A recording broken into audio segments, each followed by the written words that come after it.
thanks for what you do with your podcast and all the rest. You're doing a great job. Hope everybody keeps tuning in. You get a lot of good info, a lot of insights, understandings of how to get strong, how to stay strong, how to use your strength. You do a great job, dude. You make things better than they are in real life, I think. If you don't follow Massenomics, y'all do it. Social media, website, everything. Massenomics.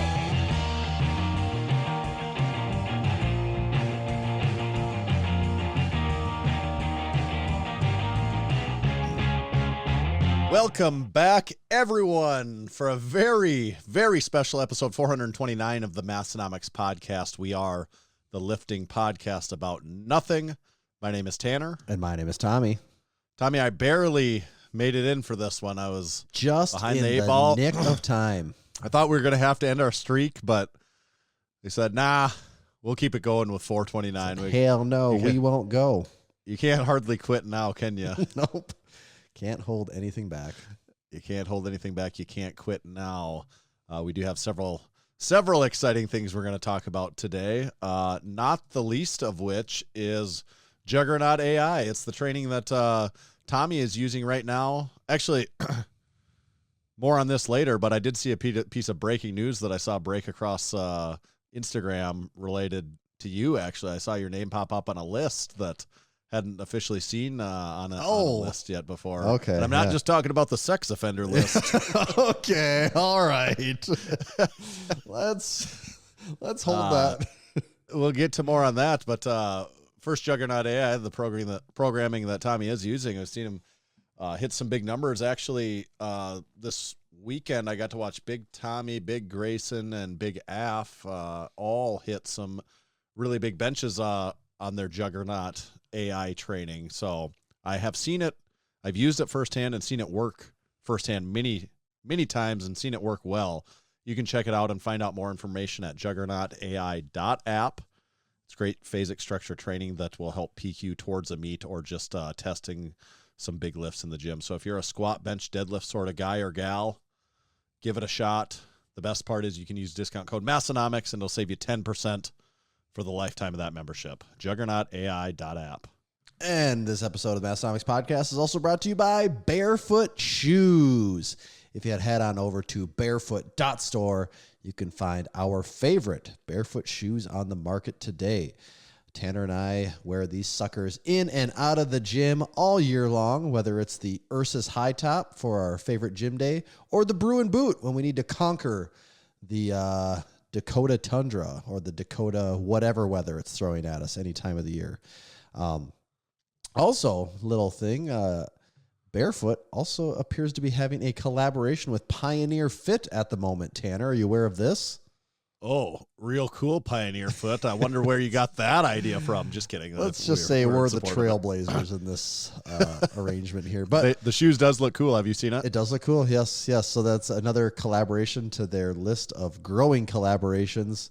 And I know if you listen to this podcast, there's a good chance you're also a fan of everything that Pioneer has going on with their belts and all their leather goods. So if you want to take advantage and get a pair of barefoot shoes for yourself, head on over to www.barefoot.store. While you're there, use code Massenomics and you can save 10% on your next order. Barefoot.store, code Massenomics, saves you 10%. Thank you, Barefoot Shoes.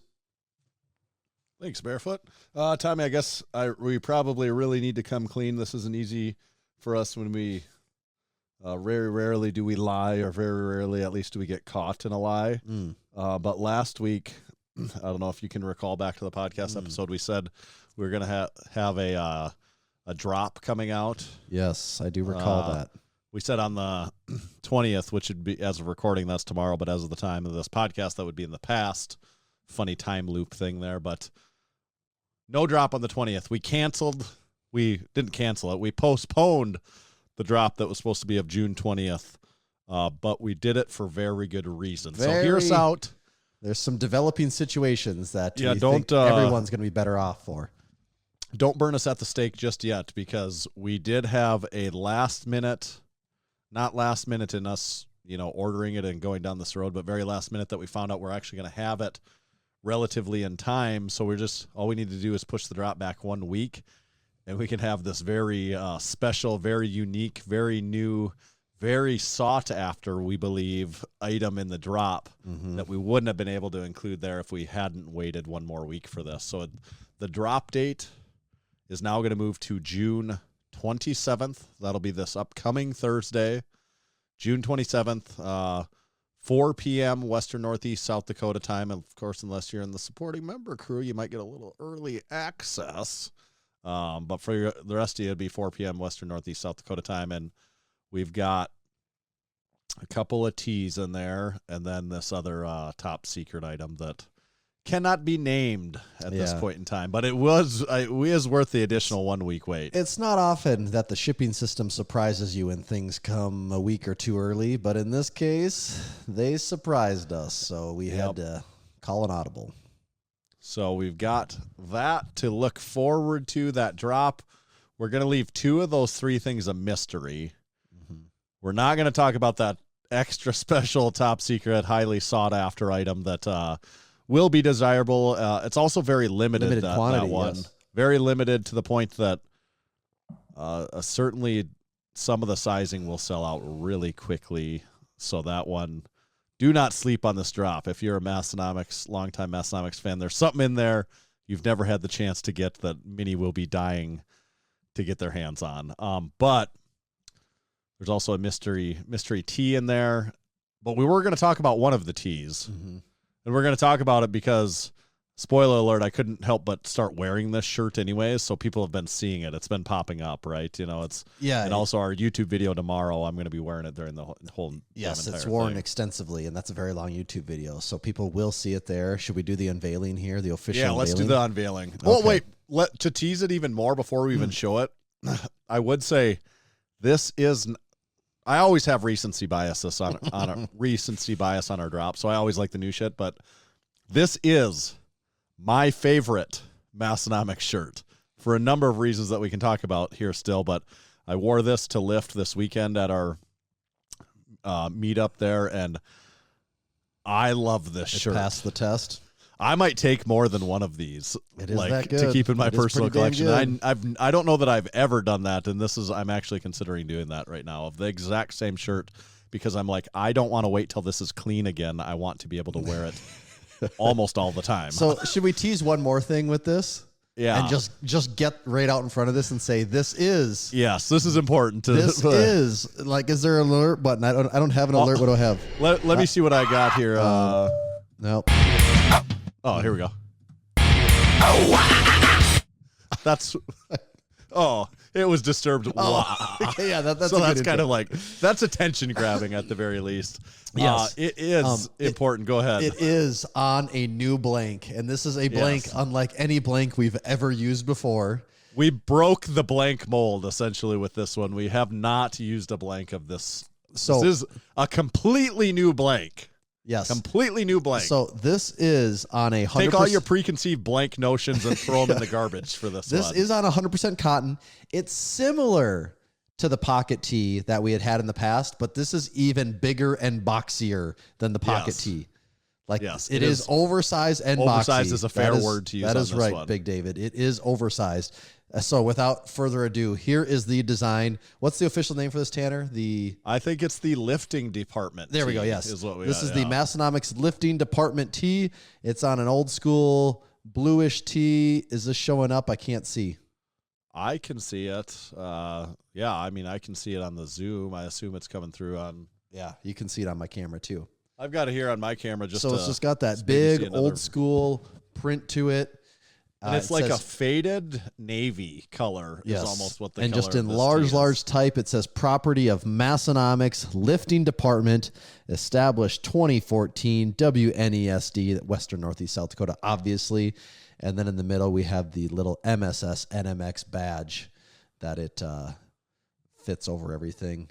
And Tanner, does actually have not even put it on yet. I had it in the box. I brought it down just before this. Yeah. This does run big, correct? Yeah, I mean, if you look at me, like, there's a video of me deadlifting in it. The thing is, like... Okay, that was your normal size that you had? That's a 2X, okay, what I normally... Like, I'm wearing a 2X of this, and you see what this is doing on my arms right now? This one, like, there's just, like, excess material everywhere. So, by comparison, this might run a full-size big, maybe even more, depending on... Yes. At least in certain ways. Yeah, it's in certain more ways. Because, Like in your if I put a arms. 3X, actually, this is a 3X. I'm actually lying. I am wearing a 3X of this shirt right now.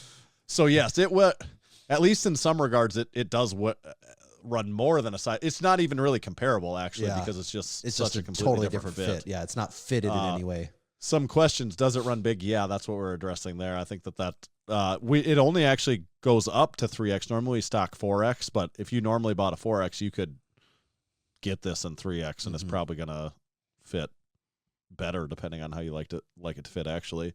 But just a nice, generous cut. I love the way it feels. I actually love everything. It's that thicker, I love the way that the neck rougher is. feel to it. Yes, the neck, the fit, the material, and the design, for that matter. I like. It's a big, bold front design, but also a simple front design. And I just I'm all about it. I hope it sells well, because I would love to go ahead and run this in another color at some point. I would too. I pray that it does, because I'm just like, we might just have to order a whole batch of these just so I can get a couple more for myself at that point. Every day of the week. This would be this is going to be going out, going to the gym, going everywhere. This is kind of my new jam. I'm real high on this right now. Big David also said, can't wait to wear this with short shorts, so you can't tell if I'm wearing anything down below at all. If your shorts are short enough and your tee, you do size it right, it will totally have that look. Yep.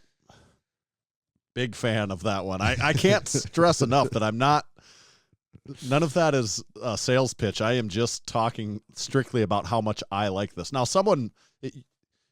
to be fair, someone could not like this cut. I mean, yes, there's a good chance there will be people that won't like this one, but if you prefer this look, I'm pointing to my sleeve right here. A more fitted sleeve. Tommy's the same way. Slimmer, thinner, shorter sleeve. If you prefer this, you probably won't like this quite as well, at least not for the same application. So, something to think about. But I love it.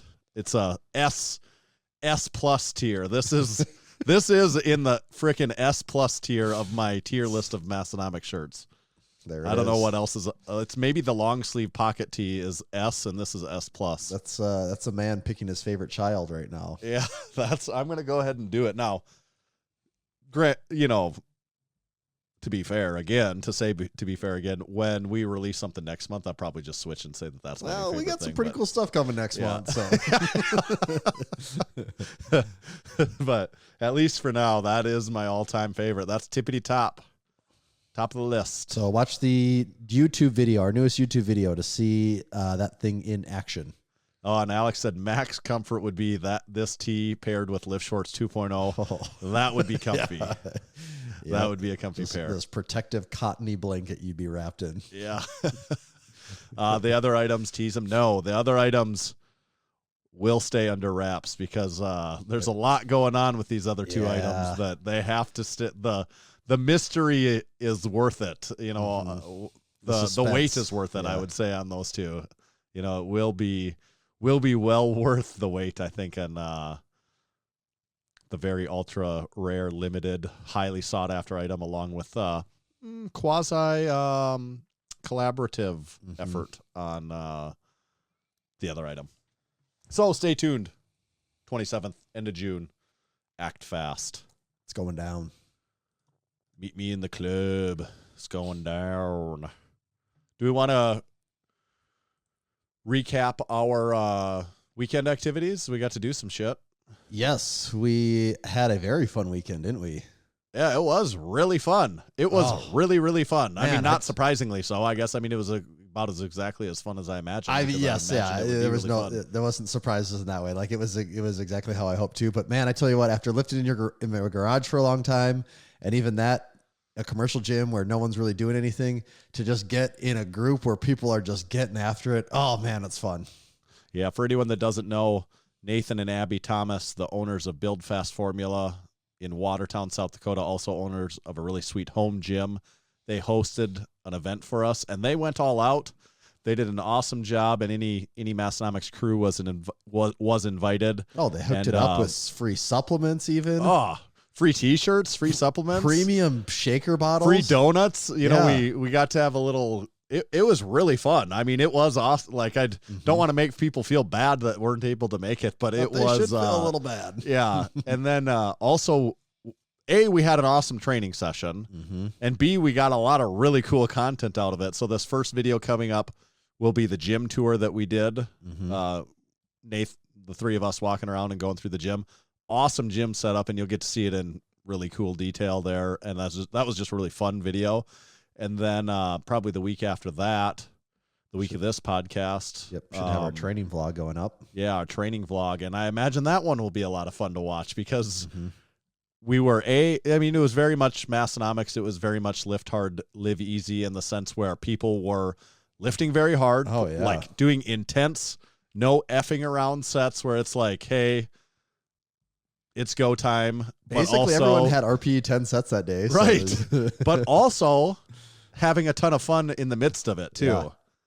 So it is that perfect mix, almost, in my opinion, what I've become to recognize as a Massenomics environment, where it is really hard lifting. I mean, it's what the Lift Hard, Live Easy Classic meet that we put on is like. It is what our Crew Falls event was like. It's what happens at a Massenomics. But then you're also kind of laughing between sets, yeah, too. Yes. It is like, I was going to say it's cater-made for me, but really it's just cater-made by us, for us, and then anyone else that likes the same thing. Because there used to be a day where I thought the intensity had to be dialed up to 11 for like basically every warm-up set once it started. And I've kind of left that behind. And there was a point I'm like, this next set is my RP 10 set, and I'm still like laughing and joking. I gotta turn this around here. And just said, hey, can we hit the tunes? And we got the music going. And all of a sudden the Obsidian ammonia's coming out, and I haven't smelled ammonia in like fresh years. Bottle too. Oh man. And it was just like, yeah, we're taking this to 11 instantly. And it was fun. Yeah, and you had a bench day. You and Af and Grayson and Lance. Yep, were all benching. And you and Grayson and Af all on Juggernaut all had like an RP 10 triple, right? And what did you do for yours? Was it 303 or? Yeah, I did 303 for a triple, and man, it felt like way too easy actually. Right, your first two reps blew up. The did. Third one did like a weird movement in the middle of the rep, and then like. It's like slowed down and then went really fast. You could tell it was an odd thing. Well, I remember in my head being like, the first one went really fast. I was like, whoa, like that felt so fast. Yeah. And then the second one did the same thing. And immediately my brain, and I never do this, I'm like, I might do 4 or 5. Like I'm already thinking about like the next couple. So I think I probably wasn't as focused on the third one as I should have been. Right. Because you were already I'm just like so amped up. Ahead. And I was like I haven't been amped up like that for a lift in a long time. And so then the third one had this weird misgroove in the middle where it didn't miss. I mean, it just slowed down in a weird way. Right. But then I popped it up. In a weird way is what I would say. But then all of a sudden I did that. I'm like, I actually don't need to fail the fourth one. So I'll call it right there. And you probably could have done 315 for a triple though. I think on that day I could have. For sure I could have done 310 for a triple on that day. Right. 315 might, and this is touch and go, but I'd have to go back in my training log and look. My best triple of all time is maybe 315. Maybe. It's probably I think I've done 315 for a triple. Yeah. I think that's. So you're right there though. Yeah. Then. Yeah, it is. It's right up there. Until I start pausing here, and then we'll be a different animal. But right. Grayson had like 370 or something for his triple. He had 370 for a triple. Yeah. Yeah. And I don't know what Af's. I wasn't benching, so I wasn't. Yeah, I think he was like was it 215 for a triple, something like that. And he just, he's doing the meet, and he's just only been powerlifting, I guess, for a number of months. A few months, and like really his squat and bench are blowing up. His squat's like 355 for triples. I think he did. 355 for a triple, and then did he say he deadlifted like 405 for a triple? Yeah, something like that. My God, he just has started. When I was starting, that took me basically years to get to either one of those. So he's doing really well. Big Matt was squatting. Yeah, did he do like 470 for a double or something? Yeah, something like that. A heavy double. A very, it was he did a very hard set, where it was like where you feel that one in the head afterwards. I know that feeling. And then Nate and I deadlifted. Yeah, and you Nate worked went up to like 640. Oh man. 641 or so, because we were using a weird mix of pound and kilo plates. I gave up on even trying odd. to keep track of what you guys were on over there. We had to double check with each other literally every single time just to make sure, because it's really easy to get mixed up when it's like that. He did a 619 single and then like a 641 single that just slipped a little bit in his grip at the top of the 641, but moved extremely fast. A lot of speed. And then I did my plan was a top set of 5.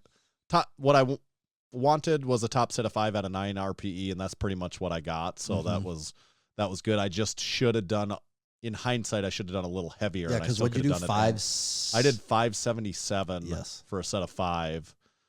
And I think I could have done 585 for a set of 5 and had it look exactly the same. The way the first 4 went, I'm like, how many is he going to do? The 5th one, it still wasn't slow, but that was where it actually started to slow down. And that was a thing where it's like, since I know it's sometimes when I know it's like you just know you got it. To lift slightly differently or something like, and I don't know, it shouldn't do that. I know that feeling too. For me, that's more like on squat where it's like, I just know I have this next one no matter what. Right. So you kind of almost approach that rep slightly different. Yeah. And that's what I did. But I felt so good afterwards. And I had no fatigue. Like, I'm saying I did that set and I probably still might have marked it like an 8.5. I probably would have marked that an 8. I probably marked that an 8.5, I guess is what I'd say. But in a way where it felt almost perfect, where I'm just like, I don't feel beat up from that. Like, I don't feel like I got out of position almost at all. Like, I didn't do anything weird. My back wasn't compromised in any way on what was it still was a hard set for me, but I've got to say, it's what you talked about the bench, and I can't understate how effective that training environment can be for how conducive it can be for hitting some big sets. There's also an extra variable. We had a little extra, some fresh build fast formula pumping through our system. That's true. I felt a lot of hype, so I think that was part of it too. I'm not used to taking a lot of pre-workout. I never take pre-workout, and I got done there and driving on the way home. I'm like, I kind of actually just felt like I hit a cheat code. Like, I kind of feel like I got away with something here because I just felt too good. It's that build fast formula.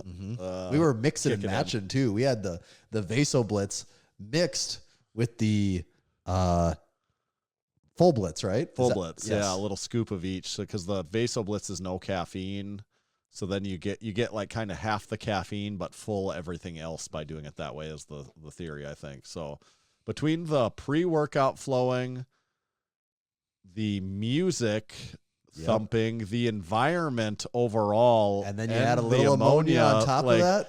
Like, it was really conducive for big lifting. It was really fun too. I've said it a handful of times in this conversation, but it was a blast. In case you didn't pick up on anything, it was fun. But it is. We had a conversation even there where we both had the same feeling. It's funny, where you say, "Oh, you did 303," and it's like, I could have done more. You almost have a little regret that you didn't do more. And like, I did 577 for 5, and I'm like, I could have really done 585, which I thought was my high end threshold. And I'm like, I really should have probably done that.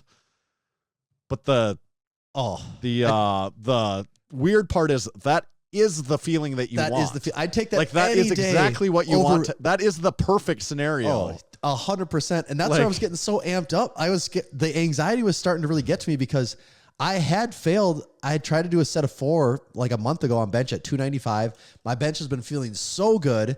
And even on that day, I'm like, I actually don't feel good on this day, but I just know my bench has been there. I know it's going to be there. And I missed the 4th rep, and I have not missed a bench in for real like years. Right. And then all of a sudden going to this one, I'm like, what if I miss a rep again? I'm just like, I don't know what that would do to me mentally if I miss another one.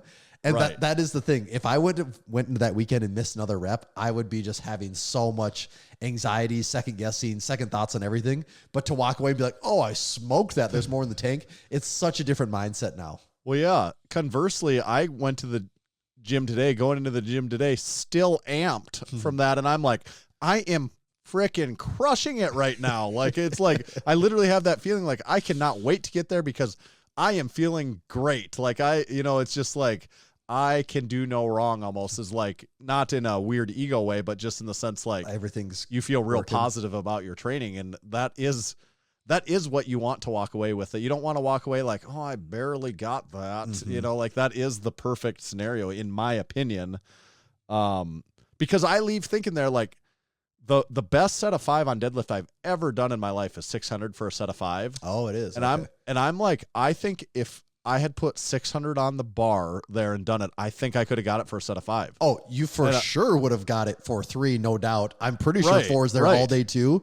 That fifth one wouldn't it would surprise have been me, hard, but like when I got it, it was a very hard set of 5.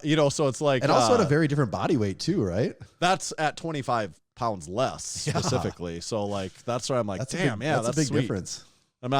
My personal numbers aren't that important in this conversation, but what I'm just talking about is just kind of the attitude and mentality of like doing kind of well, but leaving something in the tank there can be a lot of value in that, I think. Yeah, it keeps the momentum rolling. Yeah. We did shoot the gym tour video, the vlog of us training, the training vlog, and then we also did one coming up on a very specific piece of equipment there that we highlighted and went into some pretty good detail on, and we talk about. So I think that'll be interesting to maybe power lifters and home gym owners and the crossover of the two especially. Yep. So thank you, Build Fast Formula. Like I'll turn this into an ad read right at this point in time. Actually, thanks to Nathan and Abby over at Build Fast. You can check them out at buildfastformula.com. Anything you buy there, you can save 10% off. I would recommend going for, I would do the combo that we did. You do the full 1 scoop of full blitz and the 1 scoop of Vaso blitz. Get both. You can get Vaso blitz and like I think I was doing full blitz in the peach and Vaso and the unflavored and mixing those together. And also got to say, I tried the 80-20. I've only had the chocolate prior to this, but hooked us up with some, what is the name of the flavor? I want to make sure I get this right. Was it the vanilla peanut one? butter chocolate. I've had the peanut butter chocolate one. That is good. That might be better, actually. Like that one, high praise on the flavor of that peanut butter chocolate one. That one is legit tasty. So check that out. 80-20 protein, buildfastformula.com, discount code Massenomics. Thanks, Build Fast. And this episode is also brought to you by Texas Power Bars. This is content turning into an ad. I am now the proud new owner of a 29 millimeter Texas Power Bar, black zinc shaft, chrome sleeves. Got to take it for a spin once here for one deadlift day, and whoo, that baby is nice. So you have got to use it. I have got to use it. Man. You didn't get to do the full unboxing experience because I already opened it for you. It still sucked getting it out. The bottom, the tube was crimped just enough to where, it was kind of annoying. Get the sleeve collar to come through there. Yes, actually, the first collar again, I don't know, just of us moving it around was kind of stuck already. So I had to get a needle nose pliers to get some of the cardboard out of the way.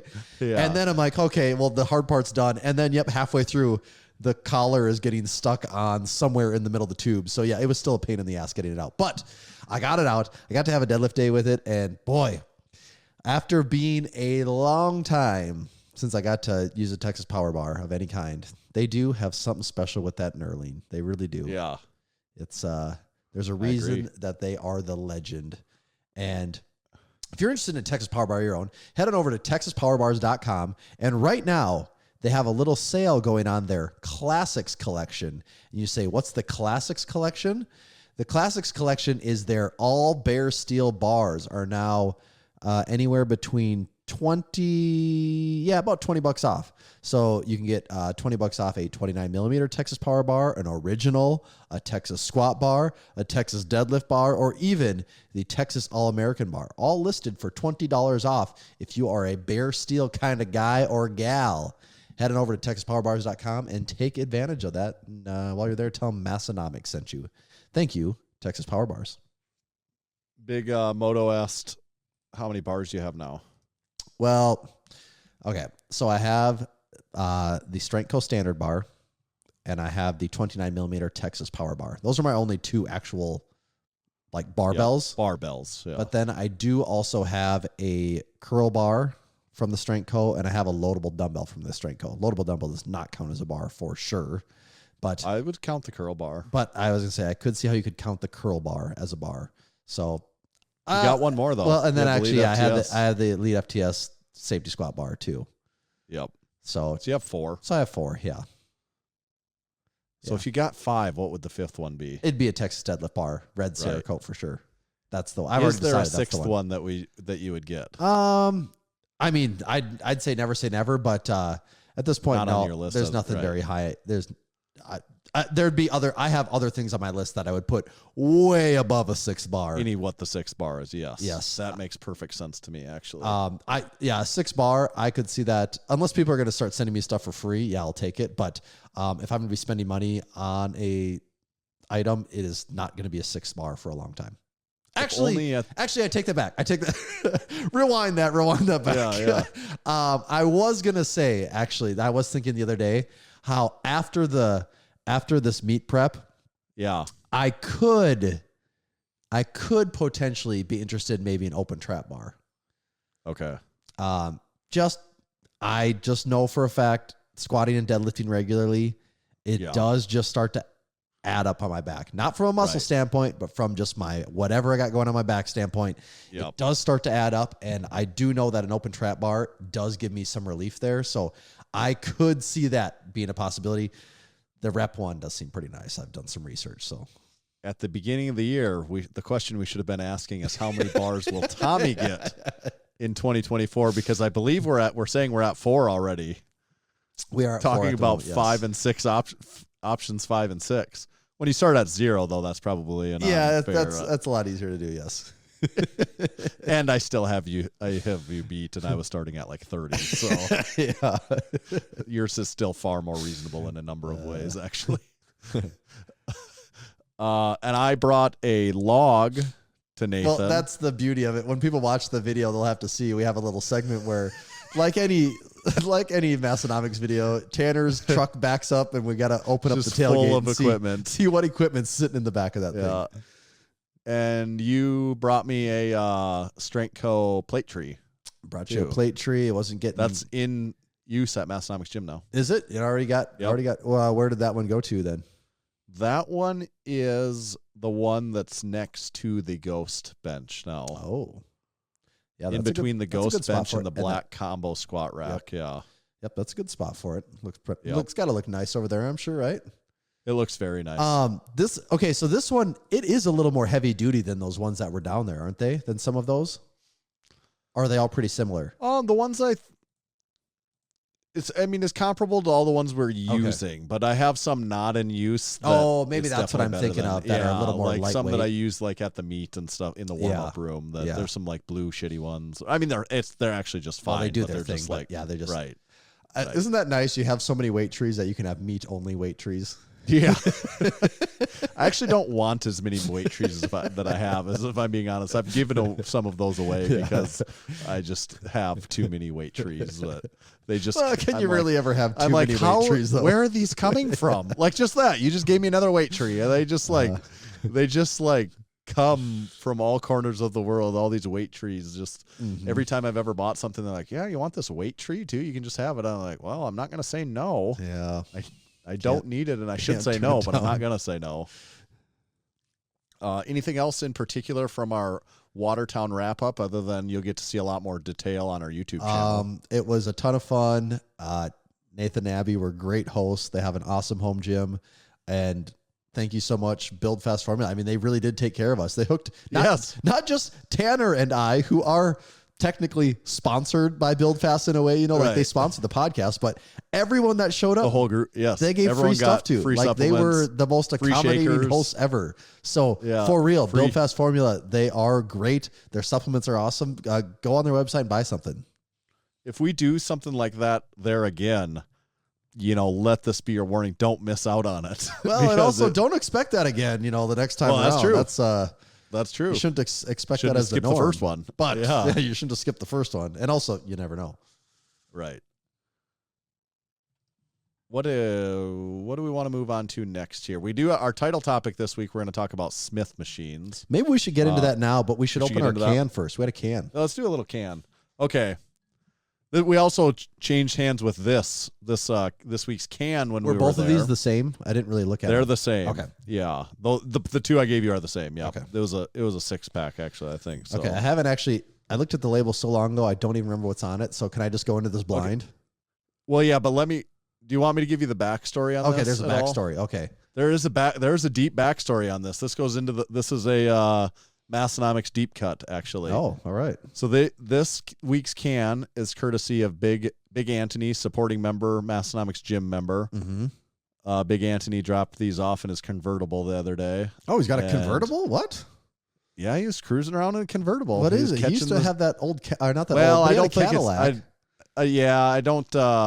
I don't think it was his exactly, but he stole it. Okay. Long story It was short.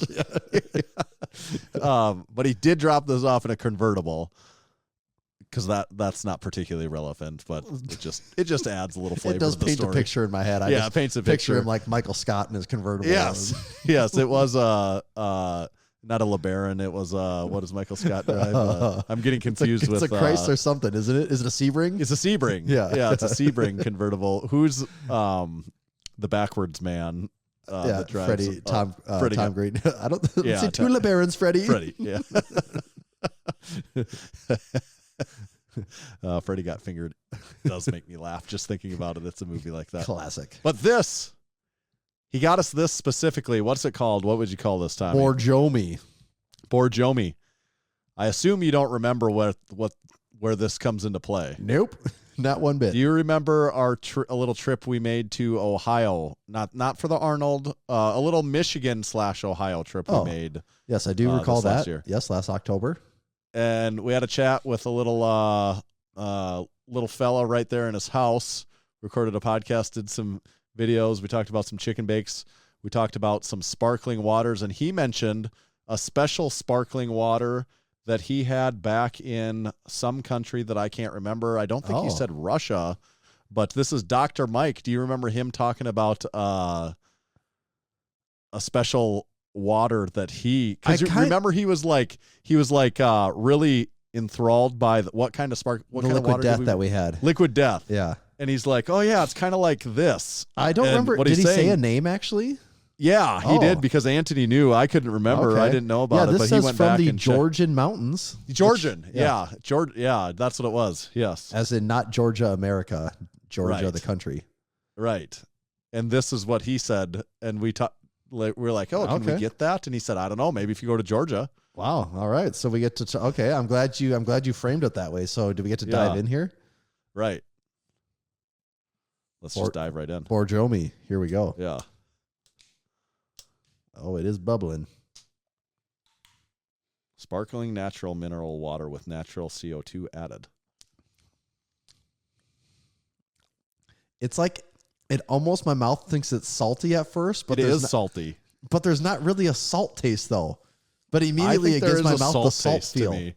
Well, there is 540 milligrams of sodium in this. But it doesn't have a salt like aftertaste though. It kind of does to me. I can definitely ingredients. You're right. Yeah, 23% of your daily value of sodium is all up in this Carbonated thing. mineral water are the ingredients. I can taste the salt in this like way more than anything else I've had like this before. That is interesting. So we don't typically drink mineral water either though. Is salt a common thing for mineral water? Maybe that's what mineral water means, really. I got to say, the salty flavor is a little off-putting to me. Yeah. It's It feels like this would taste really good if it wasn't salty.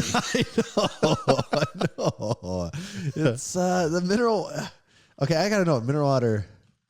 Does all mineral water have salt? Some mineral water can contain high sodium levels. Whew, that is salty as shit. Maybe. I mean, yeah, that is an interesting drink, isn't it?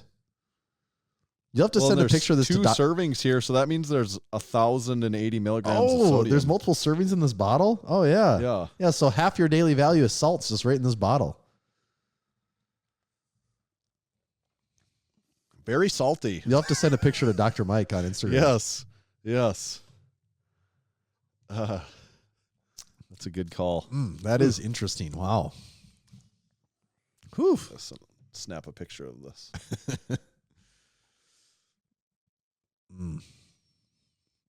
Okay. Borjomi. What? All right. So the real test out of 5 possible JD Power and Associates awards. What do you give the Borjomi? See, it's kind of in a different area because it's not flavored. So do you rate it on the same scale as the flavored stuff? But as far as unflavored goes, it's also not the most palatable.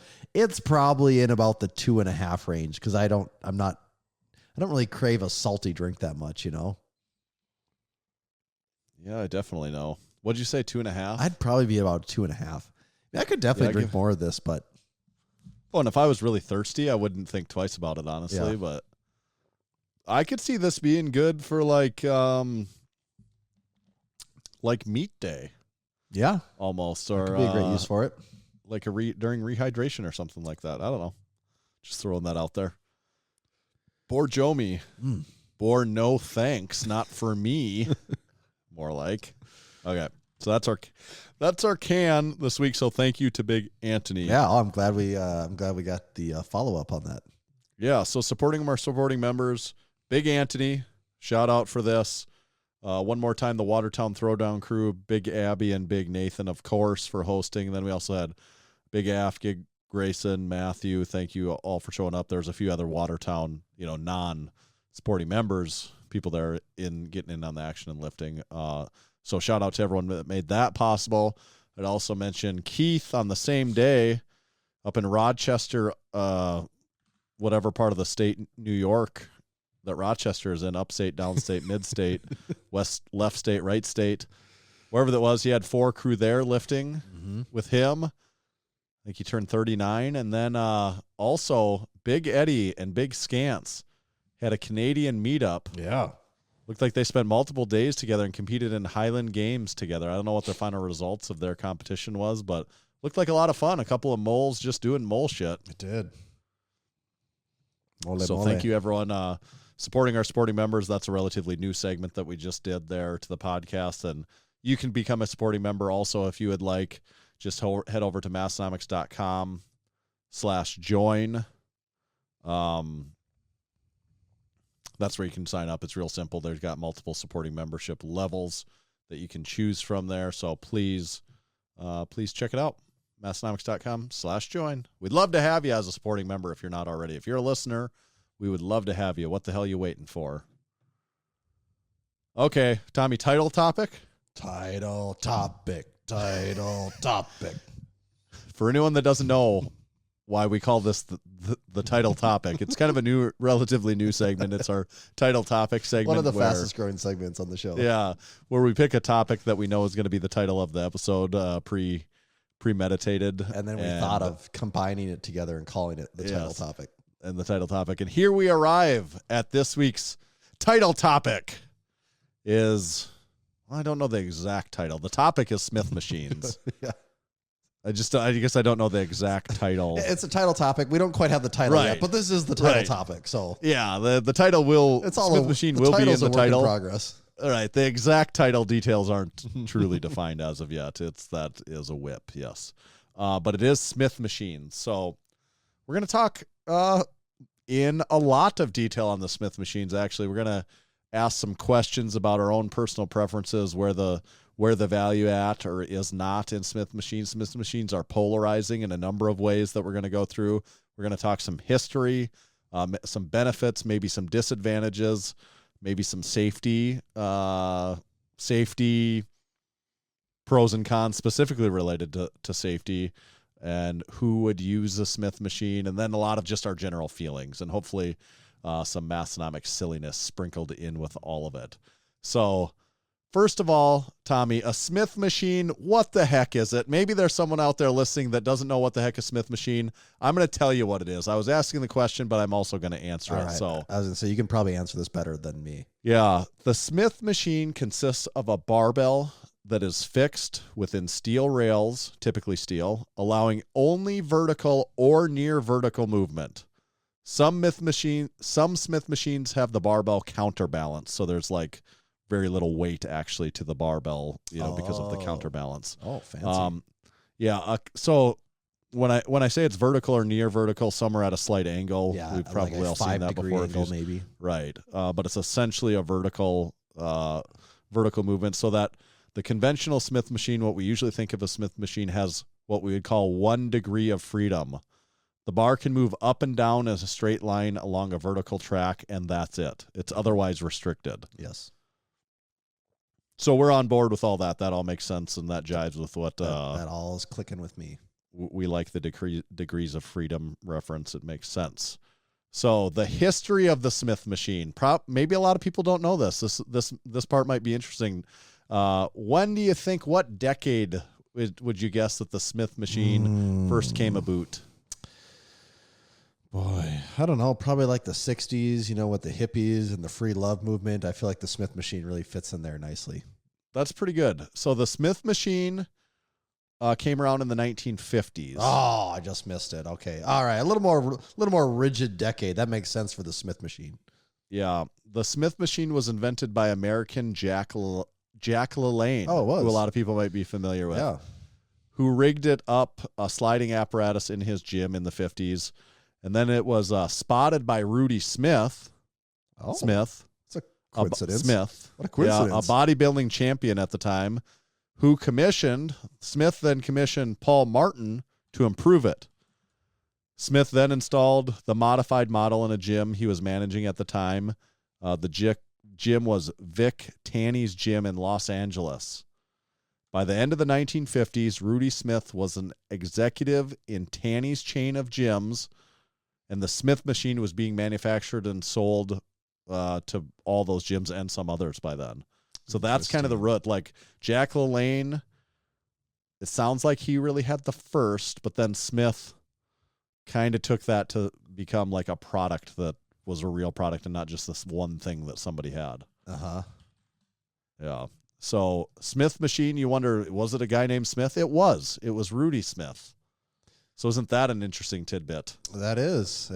Smith is a fairly common name, so I can see how there couldn't be a guy or could just be no one associated with it. They just called it that, but it does make sense. Yeah. So the next bullet point I had here, and I think we'll just kind of freeball some of these. I'd like to get anything that comes to your mind, is benefits of a Smith machine. And I do have one bullet here. If you want me to start, I do have one potential bullet on the benefits of a Smith machine. What's the benefit? I feel like people would say, so I got to say system? I'm not a Smith machine user. It's been many, many years since I've ever done an exercise in one. But I would say the benefits of it have to be the fact that it only works in one plane. So it's probably easier to isolate those exercises that you want to isolate. I mean, that's got to be a benefit, right? I think so. So in the way that you could isolation use would it be more the like an actual machine. Right. More like a machine, less like a freeway, which it definitely is. Mm-hmm. And part of that single plane of motion, what people a lot of times I think equate it to is safety. Mm-hmm.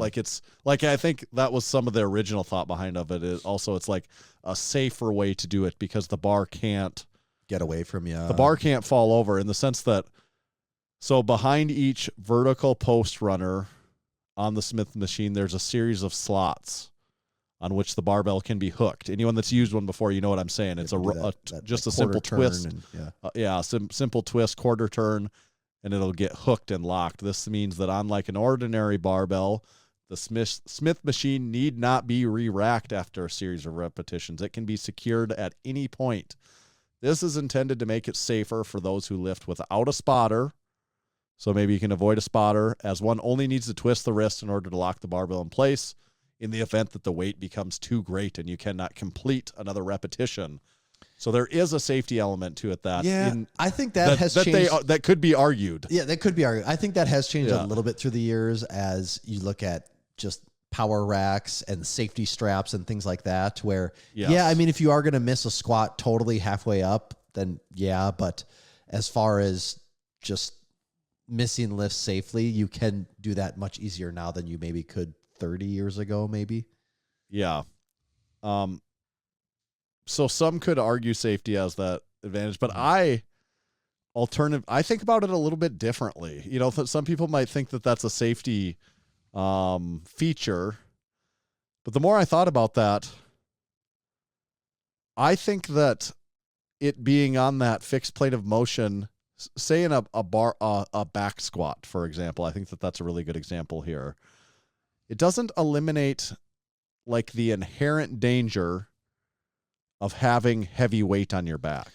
No. And it maybe even can give you it could give a certain lifter, maybe a more novice lifter, give you an actual false sense of security, even to the point where it could ultimately almost be more dangerous because you're thinking, this is not dangerous because I have a safety net here.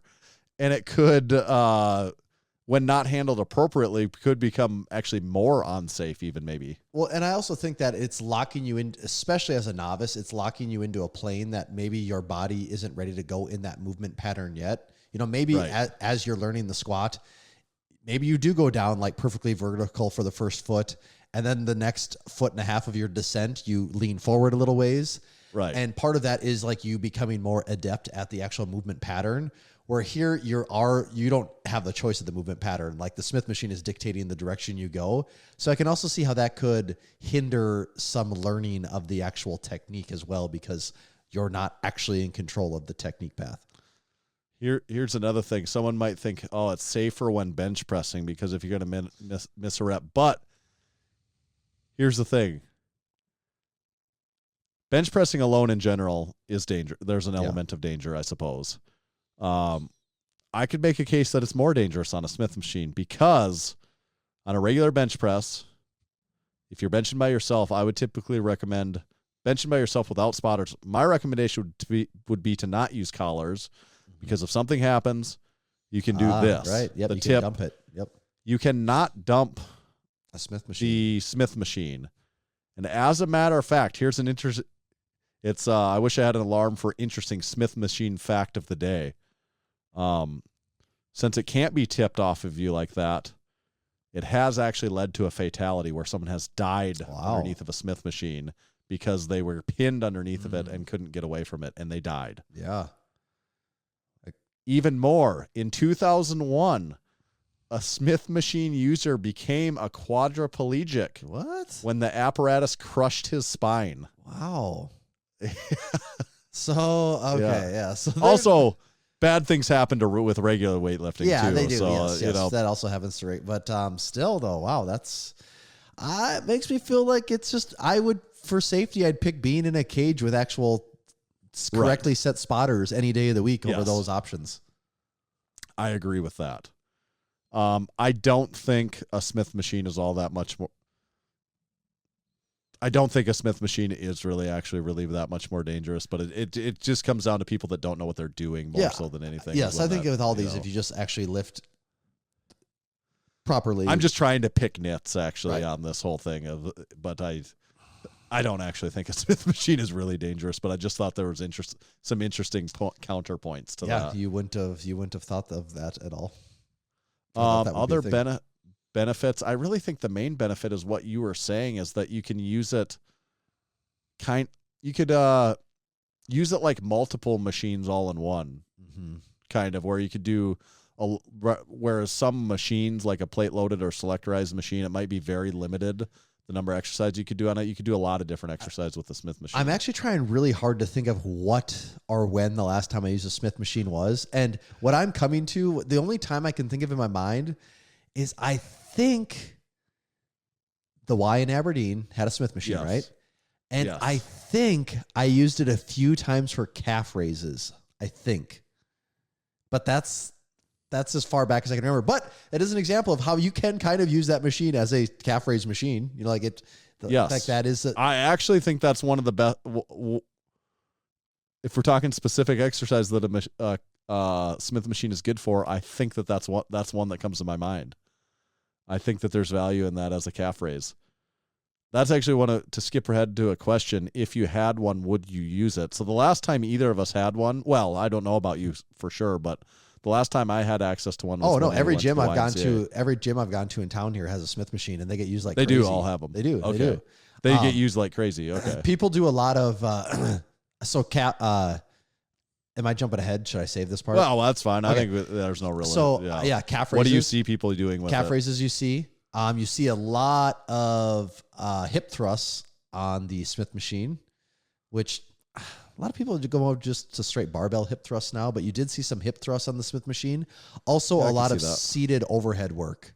Overhead press on the Smith machine is a fairly common one you'll see too. Okay. I feel like shrugs was a common exercise done in the Smith machine. Yeah, I saw a lot of I was going to say shrugs. The least common exercise, squats. Like almost never saw someone actually do just straight up squats on a Smith machine. And I don't know if I ever saw anyone bench on a Smith machine either. I've definitely done it before. I've definitely benched on the Smith machine before. Yeah, I also could see doing squats if you're doing it for like you're trying to do some quad targeting specific exercise. Oh, like, yeah. Almost where it's like, yeah, it's kind of a squat, but it's almost more so like like you're in just an accessory lift. Yeah, you're kind of like in a single plane, sort of like a hack squat to a certain extent, or like a leg press. It's where more you're like a hack you're squat. just locked in and you're just going. Yes, where you can just push and stay tight and push, and you're pretty much going to be safe there. Yeah. So if you had one, when you had one, so did you ever use that, like in any of those commercial gyms you went to in the Sioux last Falls? time I for sure used one, other than like touching the machine to be like, this is kind of an oddity, other than just like touching it when I was bored, maybe looking at it. The last time I actually used one would have been at the Y in Aberdeen, and that's what, 2013-ish, 2012, whatever that was. Something like that, yeah. I feel like if I went to a gym that had one, right now I would try using it a little bit. Just for the novelty of it. But I don't know if it would last. So what's really interesting about them, though, is that they have, I can say this about all of them that I saw, is they have the most god-awful knurling you will ever see on a bar, to where it's almost just cosmetic. It's not actually doing anything. It's basically smooth. It just has like scores in the bar for just like, this is an indication of where the marks are supposed to be. Right. If you're going to join a commercial gym, which you did sometimes, is a Smith machine, would you give a shit either way? No. Like, would it be on your top 20 list of things? Actually, I just like look right past it. I like glaze over. It doesn't even register my brain as being something. It's like after I'm there, then I realize, oh yeah, there is actually a Smith machine here. I'm not even aware of it at the time. Okay. I want to point out some other disadvantages. We kind of talked a little bit about what we think the advantage or short list of advantages is. Maybe we'll think of more, but I think historically, I couldn't care less about this now, but if we're being real about it, especially if we go back like 5 years, 10 years, 5 years, something like that. If you're using a Smith machine, people that you conventionally think know what they're doing might just think you're lame. Totally. And I think to be honest, I think that's maybe one of the biggest changes or resurgences in recent years has been the public perception of the Smith machine, because it was like up there to me. It felt like Smith machines, lifting gloves, things like that were all like indicators that you didn't know what you were doing. Perfect example. Yes. Perfect, parallel lifting gloves. Or the throw on your lifting gloves and head over to the Smith machine. A pad to put on your back while you're squatting. Yeah. Like those all felt like those belonged in the same category. Yes. Where the Smith machine seems like it's maybe moved out of that category a little bit. It is, at least overall perception has changed a little bit. I think that maybe that's less people that feel that way about it. Here's a couple other disadvantages. Use of the Smith machine could be frowned upon by many strength training devotees, as it forces the user to adopt an unnatural straight up and down bar path. We kind of talked about that with the squat, right? Mm-hmm. Which can put shear stress on the knees or back if squatting. Or I think it'll push you into a movement pattern that maybe isn't appropriate, or like you shouldn't be in, or you're maybe not even ready for. Yeah, and then maybe you're not. If you're comparing it to a regular free weight movement, you're not using the same stabilizing muscles that you would have to use. But there again, like, I think it's just knowing the role of when you're using that and what you're using it for. It's an accessory to the other stuff as a strength trainer. Yeah, if you're like your squat workout revolves every week around just squatting in the Smith machine, yeah, you can do that, but you're probably not going to get the same benefits you would as if your squat workout was based off of doing actual squats. Yes. I agree. One more thing I wrote down as a disadvantage. I think this is a big one to me as like a gym owner, and I think about it in this way, or even, you know, you can relate it to home gyms, but they take up a ton of space. They are big. They're huge. Big. We rag on the reverse hyper for being big. This thing definitely has a bigger footprint than a reverse hyper. Yes, it's huge for a Smith machine. I mean, obviously it's a Smith machine. That's what we're talking about, but it's huge for what that is. I think, in my opinion, like in comparison to a lot of other things you could get, it just takes up a huge footprint. That's probably the biggest reason Massenomics Gym does not have one. Also, they are not cheap either, though. That's another thing too. They're expensive. Like we're talking thousands more than of you dollars. would think they should be. But in a more modern sense, Bells of Steel is potentially changing the game on that one here soon. That's true. And we'll get to that here. Actually, let's transition into that. We'll talk about some Smith machine variations. We talked so far about this one plane of motion Smith machine. Well, there are some variant designs that allow an additional degree of freedom forward and back, but it's still a kind of a Smith machine, while still keeping the bar from rotating or moving side to side. So it can actually, like, say you're squatting in it, it can still move front to back, but it can't move yeah. I think I've seen those. Yeah, I think I have seen those. Yes. Right. Those machines are sometimes called 3D Smith machines or Jones Smith machines, because one last name on the piece of equipment wasn't Jones enough. Smith. It's a Jones Smith machine. All right. Yeah. What was Johnson taken? Yeah. Yes, it's a Jones Smith machine or a 3D Smith machine. That would be I have been at a gym once before that had one of those. Really? I've seen it. I've never used it, but I have seen one of those. That is an interesting piece. Before. Yeah. So once you're at that level, though, what is the point of that? Well, I guess you're still eliminating the movement of this direction. So you're getting the two planes of motion and not the third. It's like, how many people, though, is that like a concern? Is their left to right motion when they're lifting? But the addition, I don't know exactly how they work, but you should still be able to use the safety catch at like any point up and down the rail, I think. I just look at this and think that thing's got to cost a lot of money when I look through pictures. Yes, I would say that's many thousand, probably no less than 5. It takes up even more space. Yeah. Yes, it does. Additional variation that you alluded to that we see coming soon. You and I have messed with the prototype from Bells of Steels at Home Gym Con this year. We have the rack mounted Smith machines that could appeal more to home gym owners. Takes away some of the disadvantages that we talked about. One, I mean, it's still not going to be inexpensive, but the cost is going to be a lot less than buying a whole Smith machine, presumably. The space, because now it's just mounted on your rack rather than a whole separate dedicated piece of equipment. It is rack mounted. So 2 of the big negatives that we talked about, it doesn't remove you maybe looking like a lame-o to people that think that about Smith machines, but it can help reduce both the cost and footprint discussion. So a rack mounted Smith machine. Tommy, you are a home gym owner. If someone gave you one for free, would you want to use it? I actually don't know if Kayvon said, Tommy, I want you to have this, what would you tell him? I'd probably say, okay, I'll do a review to make a video. Right. We want to do that's completely different though, because that's what I would say. I'd beg. Yeah, we want to take that because we'll set it up on Tommy so we can do a review. I think people would actually like that video too. Yeah. I absolutely want to do that. I wouldn't like it because I typically do my incline bench on the outside of my rack. And the Smith machine would take that out of the equation. And not that I couldn't turn around and do it the other way, but it's just not, I can see why people like to do it. It's just not an exercise that appeals to me, or it's not a machine that appeals to me. We train pretty specifically powerlifting. We do. That's what I'm starting to learn more and more is when people try to suggest like, oh, you'll like this and this. It's like, no, I know what I like. I've been doing this a very long time now. Like you're not going to surprise me.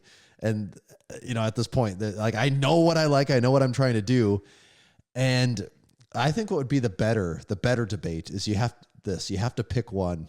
You have to pick either a Smith machine or some type of functional trainer cable crossover. Actually, I know the answer there. I would still pick the functional. I think so. I think I would, but it's still that's not very high on my list either, though. Like those. Yeah, and if I think about the rack-mounted Smith machine option in a place like Massenomics Gym, I think it F's up the vibe of the whole power rack a little bit, where it's like, oh, suddenly I have this thing that I have to duck under and around to get in here to when I'm not. Yeah, because we have the 6-post racks. Like you could put it on the front of those or back or whatever you consider the part that you typically would walk into. But then you're like, it's sort of in the way because those racks are still going to primarily be used as free weight racks, like 90-something% of the time. Yeah. So then do you want to walk around this thing for the 3% of the time that someone's going to use the Smith machine feature on it? Outside of when it's brand new, everyone's going to use it then because that's the way equipment goes. But yeah, that's one of those that would get used more though, is if you had a actual dedicated spot for it, because people don't want to intrude on someone else's area. You don't want to go use that when someone could be squatting in there. Yeah, that's why it doesn't really make a whole lot of sense. A rack attached one in Massenomics gym, a freestanding one would make sense there. A freestanding one is absolutely on my list of things I would like to add to Massenomics gym, and it's not that far down the list. If the right used one came up, the problem is the space. I don't know where that would go or what it would replace, because I really have been particular about the pieces of equipment that we have, and we don't really have anything right now that I'm antsy to get rid of. So it's a freestanding one is what I would like much better, but there's no prime space for that to go without like condensing everything. So, almost like changing the layout to a more condensed layout at a certain point. But for Massenomics Gym, I love the idea of adding a Smith machine. I think it would get used a lot, and I think it would be a great addition. It would. To what we have now. We just do not particularly have the space right now. But I look at used ones, and sometimes I think about buying one and figuring that out later, because I think that's it.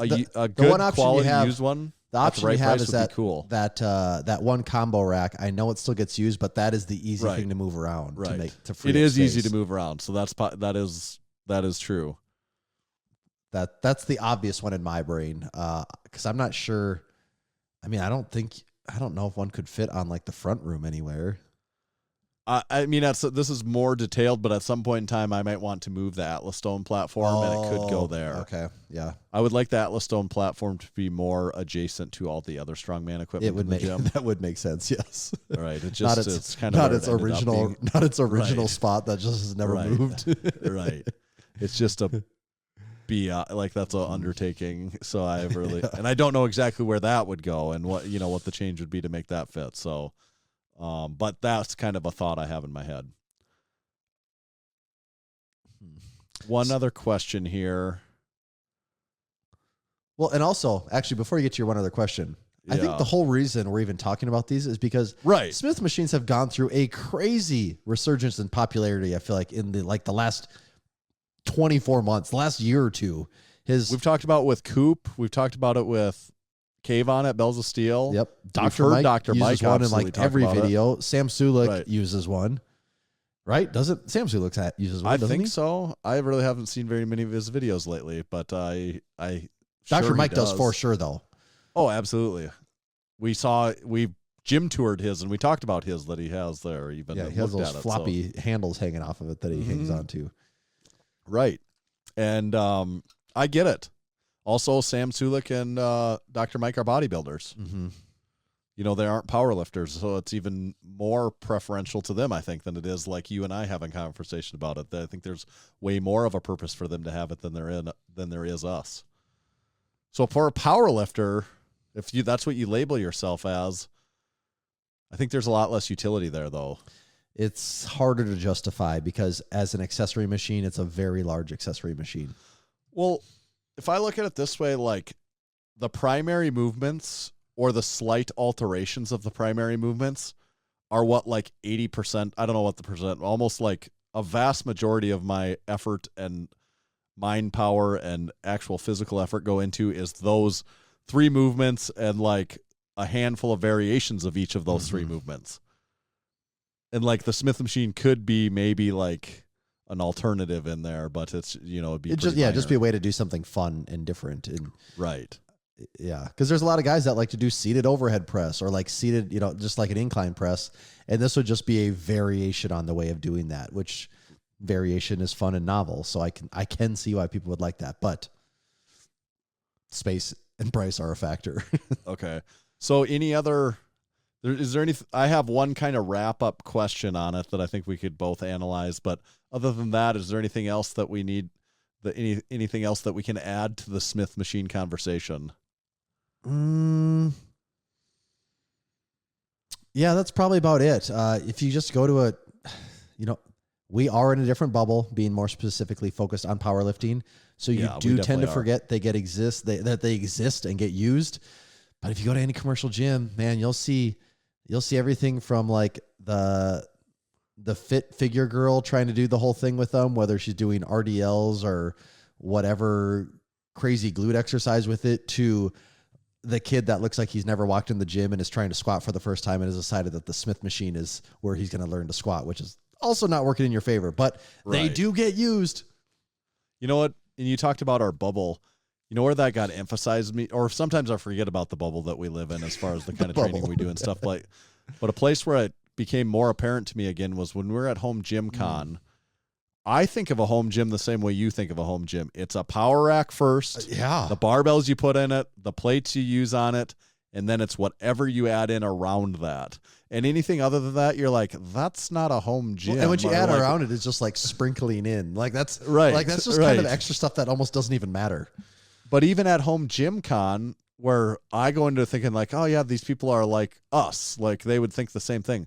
There's a lot of people there that's not even their vision of a home gym. We talked about it. There's some guys that have home gyms and are home gym and fanatics, no rack, and they don't have a power rack, which is crazy for us to think about. What are you doing there? Yeah. And not like they don't have a power rack because they have a combo rack. It's like, no, they don't have this like squat stand apparatus bench machine thing. Like they don't have any of that. Like their home gym is, they have like a flat bench and a functional trainer. And like, that's kind of their home gym, which is just nothing wrong with it. It's great. Everyone has their own way of working out, but that's so different than the way that we think about performing a workout.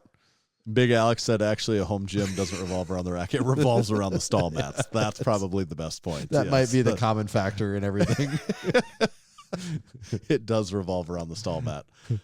Okay, so we talked about like 10 years ago, everyone that lifts seriously says Smith machines stink, and if you use one, you're you are one pathetic loser. But now we see that's changing a little bit. People that are very popular, respected opinions like a Dr. Mike says, yeah, use a Smith machine. More of the popular companies that we know and like are making Smith machines. So it's changing a little bit. On Massenomics, we typically play this game called Overrated, Underrated. And I think this is actually a great time to remind people, like I feel like this has to be reminded of very frequently. Overrated, underrated, at least in the Massenomics universe, is not and never was intended to be, do I like this thing or do I dislike it? That is a distilled version of it that I've never supported that version of over and under. That's not what the game is. It's far more nuanced to me than that. I mean, we kind of agree on that. I 100% agree. I feel like that's like when we originally started the game, and it's just me asking you those. That was the nuance of the game because I already know if you like something or not. Yeah, and it's also that's taking the easy way out because for the most part how the public has a general feeling about something. Right. So yeah, that's taking the easy way out. Right. So it's not just so the question isn't do Tommy and I like Smith machines or not? The question is, are Smith machines today overrated or underrated? So Tommy, I think this is a legitimately tricky question. It is. Are Smith machines overrated or underrated? It is, but we've sort of just had a 30-minute discussion on this. So I think the answer is they are underrated because I do think that they could be. I mean, they've gotten a lot of hate. Most people that are hardcore about the gym or serious about the gym are going to be like, oh, Smith machine, wow, especially in a powerlifting circle where I do think they could definitely be a vital part of your training, especially accessory training. For the main movements, I don't think anything's possible. I don't think that's going to be my first choice for really building your main movements. But for your accessory work, whether that's shrugs or some type of overhead press or some type of RDL or whatever that might be, calf raises, I think there's a lot of ways that could be a fun accessory machine. And an effective one, too. So you're saying underrated? I think it is underrated. Asked me this 5 years ago, I would have said overrated all day. I wouldn't have even thought about it. I would be like, oh, this is overrated. Right. Like, there's no way it's not. Right. I do think it got a lot of hate. but I do think it can be an effective training tool still. What I'm wondering is maybe it's not quite at that point yet, but is the sentiment switching on it enough that like if everyone gets on Team Smith Machine, then I'm like, well, slow your roll. Yeah, Smith Machines aren't that important. Yeah, I don't think sentiment has changed that much across the board. Right. Where I still think, I mean, if It you still start is like in that every process of powerlifting gym you change. go to Right. has a Smith machine in it, then it's like, yeah, okay, it has changed. But Right. you know, even in the home gym community, if you want a Smith machine, you can't really get one yet. You know, that's not not a thing. Like if you were to say a belt squat or some type of functional trainer cable machine, like the tide has really turned on those where, you can there's 50 options for all of those now. Yeah. Yeah, I would agree. I think I would agree that underrated, for the sake of not riding the line, underrated on that. Big Smith machine guys over here. Well, but that's the thing. We kind of said all the reasons we don't like Smith machines that much. We said the reasons they could be useful and stuff too, but at the end of the day, I think underrated is probably the right answer. And I mean, everyone has their druthers of how they would answer it, of course. Druthers, all that other overrated, underrated talk be damned. Everyone has their druthers, so you can never take druthers away from anyone. So Can't take that away. That's my druthers, and I'm sticking to it. Ever heard that one, Tommy? Yeah, I think you had a meme about it one day. Yeah, that was a good, well-performing meme, actually, I think, too. When you find the right song, a song meme can do quite well. Song memes can really hit home to a lot of people when in the right context, especially if it's like about Toby Keith shortly after he dies. People love those. Yeah, it has a little extra something on it then. Yeah. Not that one, but yeah, that's reminded me of those ones. So Smith machines in a nutshell, we put them in that nutshell, we kicked them down the road, and that's our Smith. And that's why they call it a title topic, isn't it? And that is why it's the title topic. Just got to think of that title still. We kind of talked about our training update then. Really? What else? Anything else to add to that? I mean, we got there is 1 month. We are 1 month away from the Lift Hard Live Easy Classic. Away. I'm on a deload at the moment. I mean, I was really looking ahead. I got to be honest with you. My anxiety is really starting to ramp up, not because of performing at the meet or anything like that. It's ramping up because I'm like, I got, from what I can tell, it looks like 2 hard squat sessions and I think 1 hard deadlift session left. And I say those because I'm not worried about bench from an injury standpoint, but I'm like, that's really like 3 sessions I got to make it through. And I'm like, God damn, I've come so far. I just need to get out of this clean, or for the most, not even clean. I got to get out of this for the most part, mostly intact to perform at the meet. And I'm like, I'm intact right now. I want to go right. I want to do this now. You know, I want this to happen, but I just got to hang on. I just got to keep it together for just a few more hard sessions, and I'm good to go. Seems like you're well on the road. Also, that was, I alluded to at the beginning of the episode, the roster came out for if people are on Flight Deck 1, or not Flight Deck, but the Platform 1 or Platform 2. Yeah, and you are, which one are you? Do you remember? Are I'm you on Platform 1. 2? I believe, isn't it everyone on Platform 2 are people that did the meet last year? Wasn't that what Dave said? Oh, is that what it is? I didn't know that. Well, I thought he said everyone that lifted last year on the Ghost Rack was going to be on the same platform, so they can use their same heights as last year, so they don't have to mess with that. Oh, wow, that's intelligent. I thought he put that in the or maybe that was in the email he sent to the competitors. Maybe that's where I saw that. Okay. I'm not a competitor. I'm not signed up for any of this stuff. But now that I think about it, I kind of just thought of that now, so I'm actually curious if I look at that might be right. That could be right. XPC, if I see anyone else in Flight 1 that did lift last year. And, oh, no, there's people on Flight Deck 1 that definitely lifted last year. So, maybe not that was really a general theme of it. But I did notice it's not like Flight Deck 1. Call it Flight Deck 1. Yeah, I mean, it's just kind of a Flight Deck. It's just kind of a mix of everyone, isn't it? Yeah, and it spans the weight classes. It's not like Flight Deck 1 is going to be all the lightweight and the women, and then 2 is all the heavyweight men. It's no, because there's women in both flights. Right. Yeah, I'm not really sure how they split them. So you're a big Platform 1 kind of guy, big in support of Platform 1. Yeah, they got me sandwiched between James Riley and Caleb Lejeune. Okay, but not a bad place to be. You know? But the cat is out of the bag, though. You're signed up for the powerlifting meet. I am on a meet here, yeah. Yeah. I mean, it says Flight Deck 1. My name's on it right there. What can you argue with? It's a done deal. Being on the inside, I'd love to be a part of I'd love to be a part of a meet someday. Everyone wants to be a part of something. It's just keep hanging in there. Maybe your time will come. Yeah, I'm just waiting. Until then, I will wait in the wings. I'm like Batman, sort of. Just only waiting, not cool. Just watching the flight decks while we're all loaded up. I feel like, is it kind of like a Top Gun thing when we call it flight decks? I think so, yeah. We're all, yeah. It's something Air Force related. Yes. We have a number of other things. We got dumbbells, music setting, effort rating, brothers, in-body, Dorian, and Massenomics shirt. What's Massenomics shirt? Is that something we talked about? So I want to know about that. Yes. Go to my boy has soccer tonight. He loves going, running wild with the kids. And while I'm there, there's a guy wearing a bench heavy shirt. And typically, if someone's wearing Massenomics clothes, I feel like I probably have an idea who they are. And this guy had no clue who he was. So eventually I had to go over and I'm talking to him. And it was a pretty interesting conversation because I walk over and I go, "Hey, nice shirt, man." And I have my Massenomics. I just found this hat the other day. It's the New Era snapback with the M puffy logo on it and Massenomics over that's like one of my all-time favorite hats.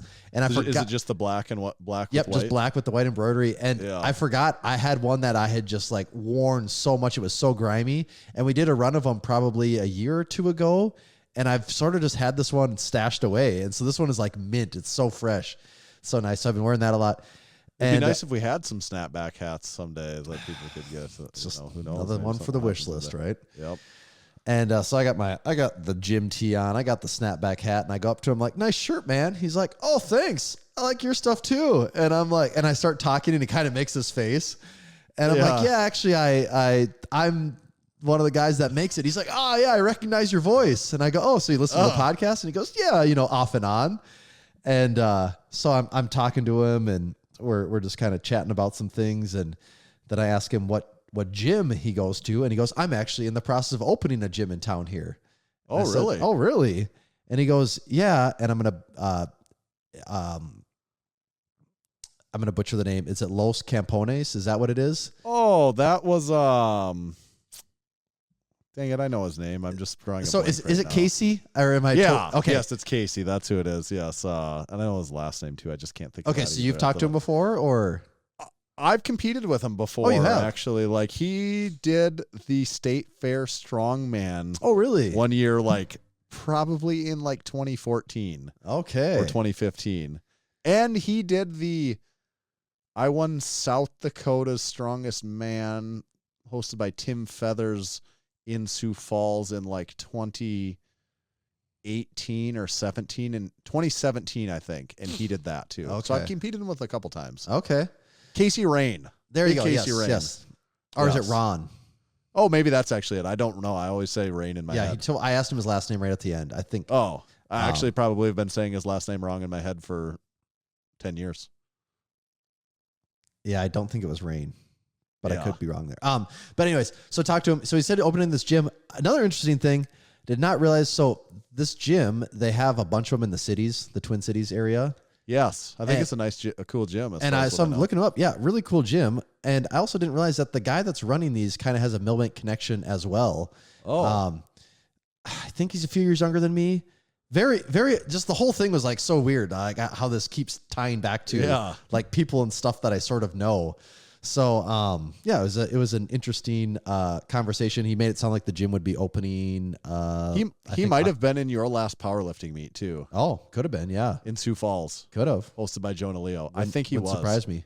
I think he was. He could bench over 400 and some like 450 pounds. Wow. Yeah, so I think he said the gym is opening in October. He was giving me the rundown on all the equipment that they were getting in. So it was cool to hear about. I was at a summer league basketball game this last Thursday, and someone from across the gym, a man was wearing a bench heavy tee in Aberdeen. I have no idea who it was. Wait, absolutely in no Aberdeen, idea. You're saying in Aberdeen? and I never got close to him to because I would have busted out the sweet shirt. I have no idea if he knew who I was, or he might not very well might not have, because I had no idea who he was. Yeah, and I even thought, wow, this is weird in Aberdeen that I don't have any idea who it is. Yeah. And it was also the Ben Chevy tee. It could have been, though, like we've said it before, we have done, some in-person events now. So someone could have just bought something to support us. Was at the Lift Hard Live Easy Classic last year. Yep. And they were just like, yep, I'll buy a t-shirt to support these guys. And it was just some random guy. Like, that wouldn't be crazy.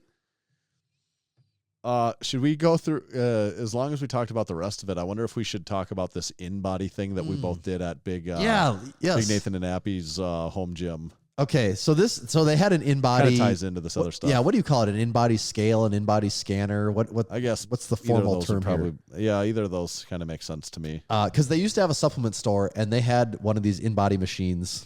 Maybe it's in-body machine. Maybe they had one of these in their. It's one of those full body vibrating machines. Yes, they had one in their store. I believe their supplement store, the physical location, closed, so. Some of the stuff that was in the store made its way into their home gym, and one of these was this in-body scanner machine contraption thing. And this has been on my wish list for a long time. I've always wanted us to do this and talk about it, and it just so happened that there was one sitting there that we could get on and do this. And so,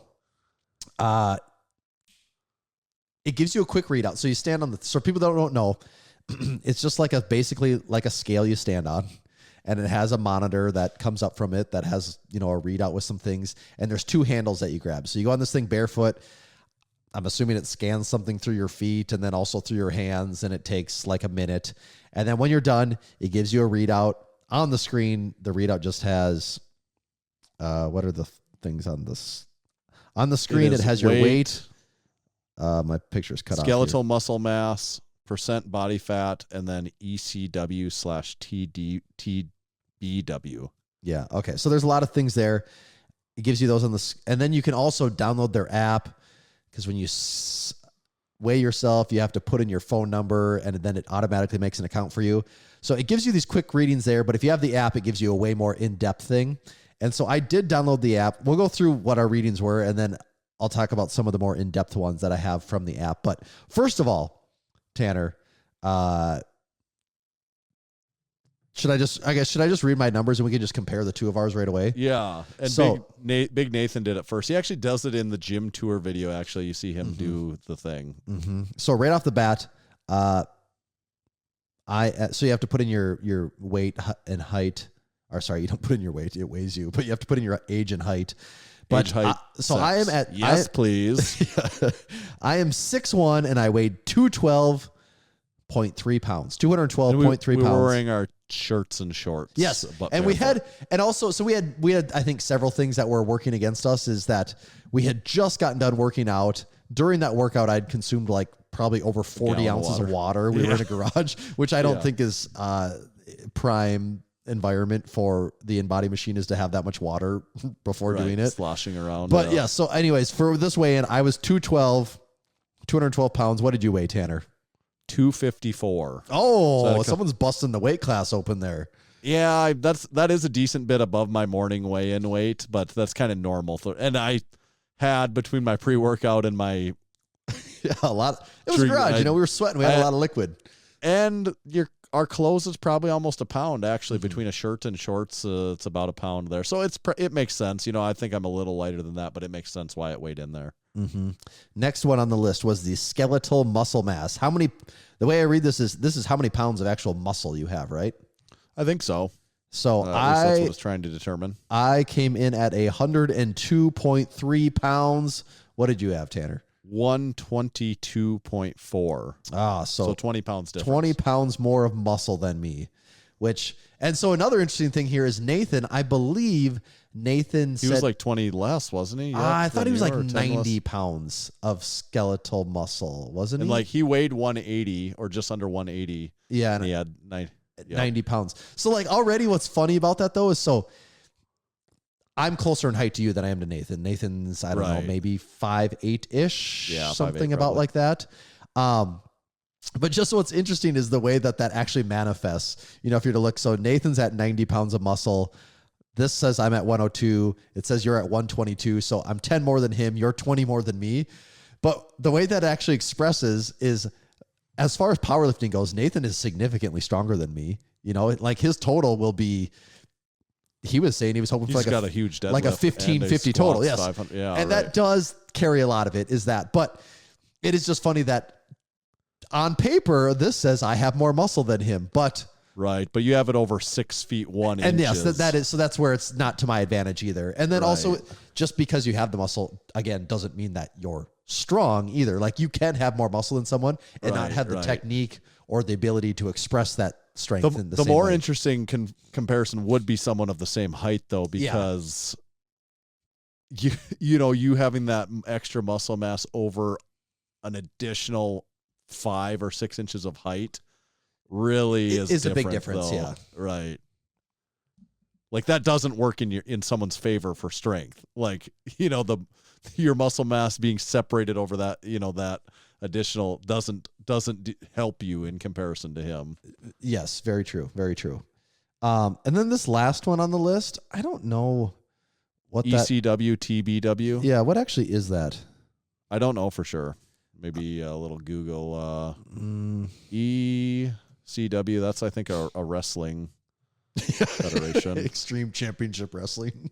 And TBW is maybe a different one. one. Here, actually, in the app, it says ECW ratio. This item indicates the balance of water in the body and allows you to check whether there is edema. I'm going to assume that probably was not accurate because of just having just gotten done working out, that anything measuring water was probably kind of weird. So that was that's like just the quick initial readout it gives you. And the body fat percentage. Did we say that too? Oh, was that on that screen there? Yeah, that's the third one, right? Isn't that what? Oh, body fat. Yeah. Sorry. Yes. Sorry, we skipped that one. Okay, so then body fat. This is one Nathan's I've never was pretty known. Low. Yeah, this is one I've never known, and people, I think, also do debate this quite a bit with these as to how accurate this actually is. I do feel like if I had to guess, this does seem fairly accurate to me, this readout or this number. My body fat percentage was at 16.1%. And yours is pretty similar, wasn't it? Mine is 16.1. Are you looking at mine or yours? Sorry. Mine's at 17%. I was on the wrong slide. I was like, ours weren't exactly the same, were they? I know they're really close to each other. Yes, I was at 17%. Right. And you were at 16.1. So, yeah, if I had to guess for me, I would say, like, that number seemed right in my head for about where I would anticipate. Like, if it was under 15, I'd be like, no, I don't think I'm that lean. If it was over 20, I would also say, like, really? Really? Yeah.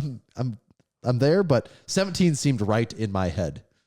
Yeah, it's some sort of ballpark thing. I mean, I said it, I think, when we were maybe even recording or when we were talking about there, I'm like, I am in, like, probably because of what I've been doing with my diet and training, I'm in some of the best body fat percentage range that I've probably been in like a decade. So it makes sense to me that I am absolutely leaner than I have been in quite a while.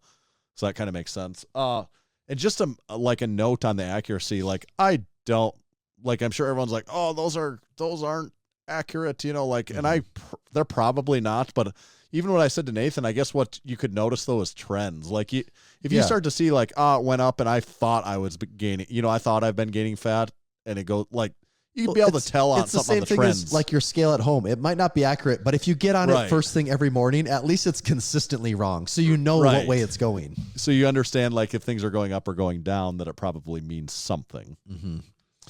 And then, so those were the initial readings. I thought that was really interesting. I did download the app, and the app does give you a way more detailed analysis on everything. And it gives you a score, which I'm assuming is just some proprietary thing. Right. My in-body score was 93, and seems like a good score. They have some rating in here that does indicate that, like, because I think it says it starts at, it starts at 80. I don't know. It says if you have a lot of muscle, it can exceed 100 points, but so 93. Okay, sure, whatever. But then looking at it, it's funny. BMI, I know you can just calculate this, but according to this, my BMI is 28, which does put you above average. So it does give you, what's interesting is the app does give you actual percentages, like percentile where you fall in with the population. And a BMI of 28 does put you above average, but then when you look at body fat at 17%, they have that basically right in the middle of average. Yeah. So that is just whatever it is. So they're saying 17% body fat is average. They have their window for average falls between what looks like 15 and 20. Okay. But also 17% is in the 31 percentile. So I don't know.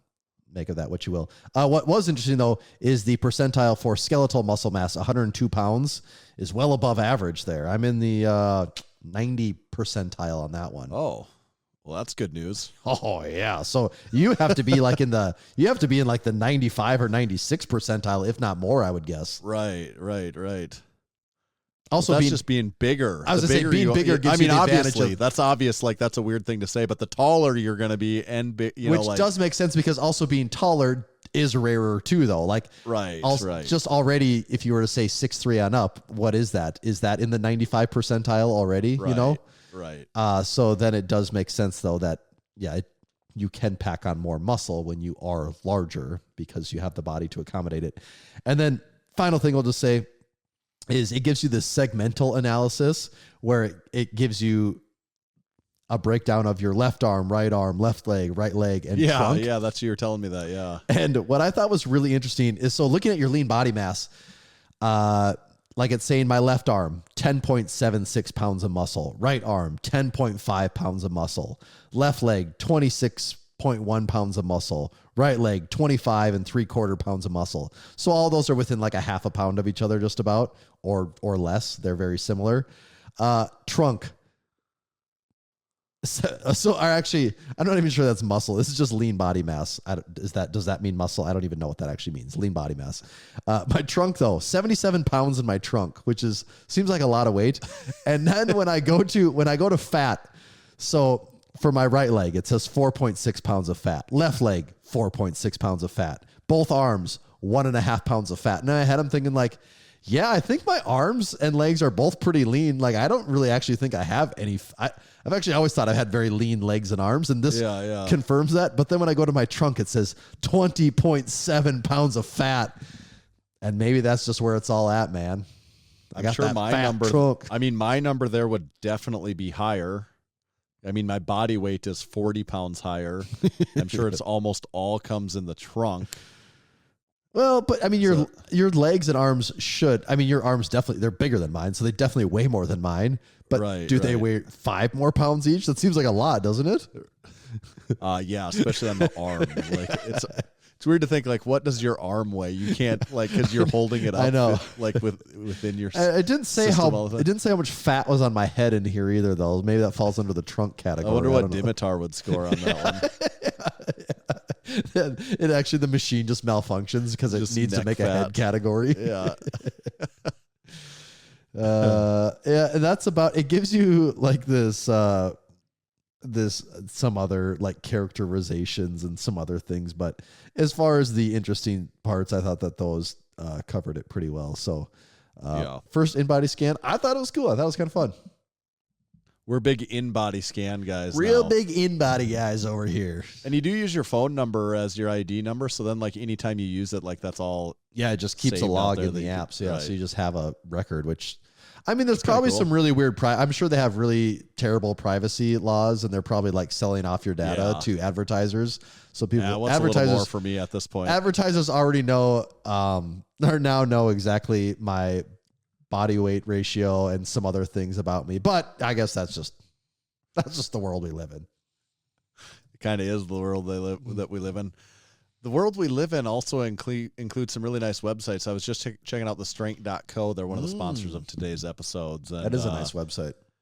Yeah, what a great website. I don't know. It really pops. If I could think of one word on www.thestrength.co, I would think pop. Mm-hmm. Can't quite put my finger on the website, but there's just something about it. You know what I mean? Yeah. Well, let me tell you, I did. Have you ever checked out their website? I did. I'll spill the beans here. Let's take a peek behind the curtain. I did play a part in the design of this website. It is renewed and refreshed. So I got to work with Big Grant to give this puppy a little update. now the website matches their plates. One of the most beautiful things I've ever seen there. Olympic iron made in America plates. Functional and easy to grip. Yes. Yes, it's the e-coat that I think you slapped over the top of this website that really puts the final polish on it, I think. Yes. Check out their plates, made in America, veteran-owned, operated, made. These Olympic barbell plates are the best plates on the market. It's just easily, that's just a fact. If you want to find out more, you can check them out at thestrength.co or give them a call, 949-326-7652. Also listen to their podcast. It's okay. It's called the OK Podcast. Thank you, Strength Co. What was the old one? 281-330. 8005. Oh, yeah, because Mike Jones. Oh, man. Mike Jones. God, great stuff. Back then, hose didn't want me. Now I'm hot.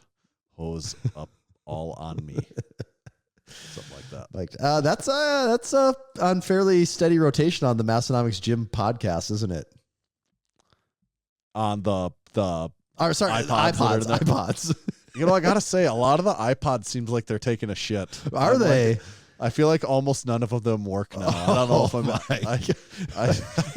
Get hard. eBay, spin it up.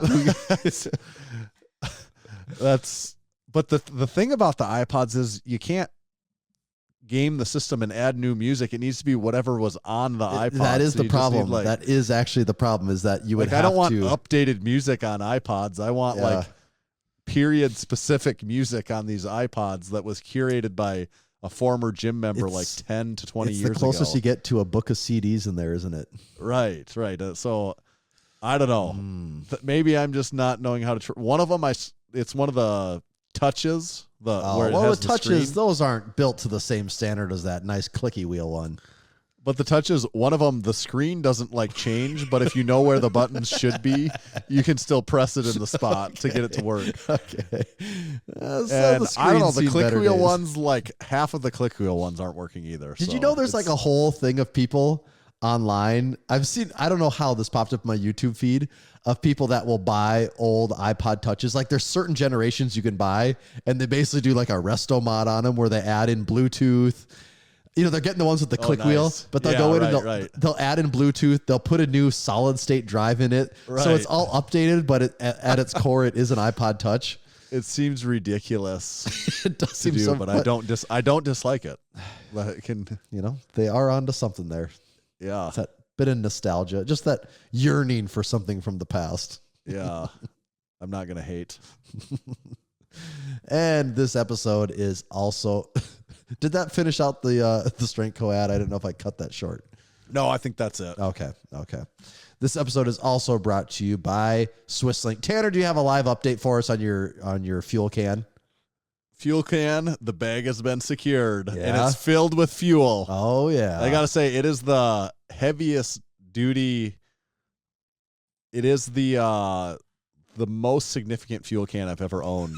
Not like the weight of it alone, but also the way that the spout detaches and like. Was this a 10? Is this a 10 liter or what did you go with? This is the 10-liter black. Okay. And the spout, the way it like the locking you don't leave the spout on.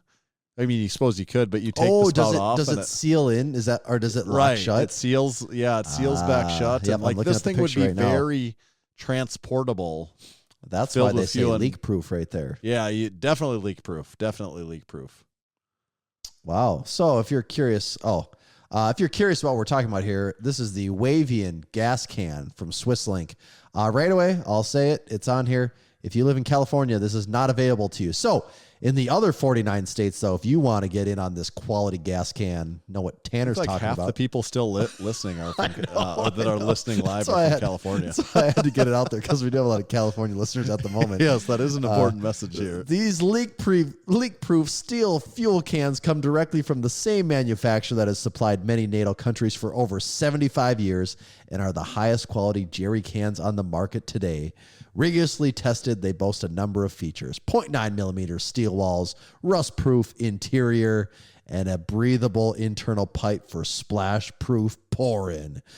They also come in red, blue, black, or yellow, and then a variety of sizes, whether you decide to measure it in liters or gallons. They have options here. So just another one of the exceptional and incredible items available from our friends over at Swisslink. If you'd like to pick one up for yourself, you can head over to swisslink.com. And while you're there, use code MASS, that's MASS at checkout, and you'll save 15% on your next order. Swisslink.com, code MASS saves you 15%. Thank you, Swisslink. Thanks, Swisslink. Should we kick off our live listeners for these last topics or two? That way they have a reason to have to come. Yep. I this like it. episode. Okay.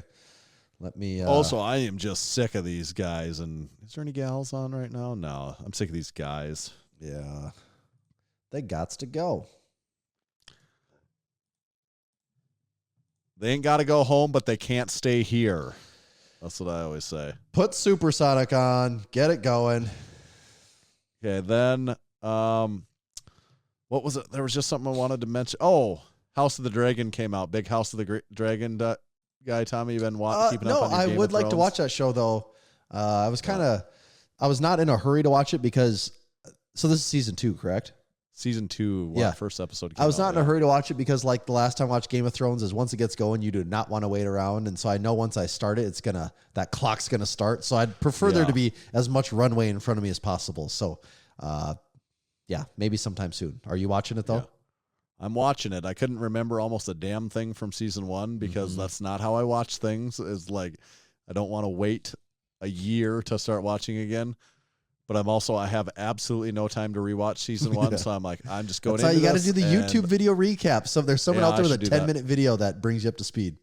Also, I've really submitted to the fact too is that I just don't care really that much about any show. I just want a little entertainment. So I don't even care that I don't. I just don't like. Do I like Star Wars? Yes. Do I really know? Could I explain any of the detailed Star Wars stuff to you? Not at all. But you know you are slightly entertained for right. Do I like Game of Thrones? Absolutely. Probably one of my favorite shows that I've ever watched. You know, it's up there in like the top handful of 5, 10 for sure. Could I explain anything about it to you? Yeah. No.